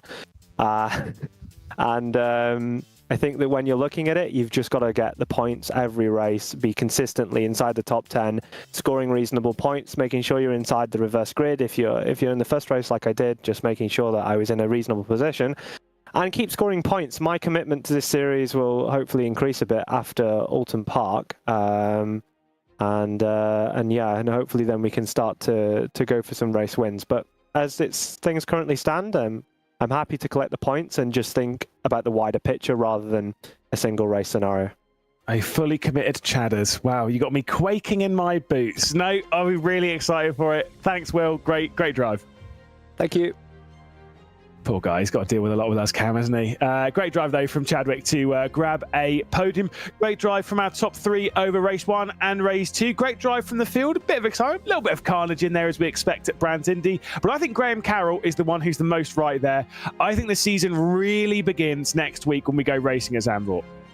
Absolutely, completely different type of track, and everyone knows that Brands Indy is a difficult one. So now we start 7 events, 14 races still left to go. As Will Chadwick said, a long way, but those weeks will go quickly. Back-to-back weeks, just a couple of off weeks between races 3 and 4 and 5 and 6. So definitely a difficult one there. So let's see how it goes. Of course, fixed setup, so the practice should be a little bit easier in that regard, but overall it's going to be a tough championship, and the one who is able to keep their nose clean is probably going to be the champion.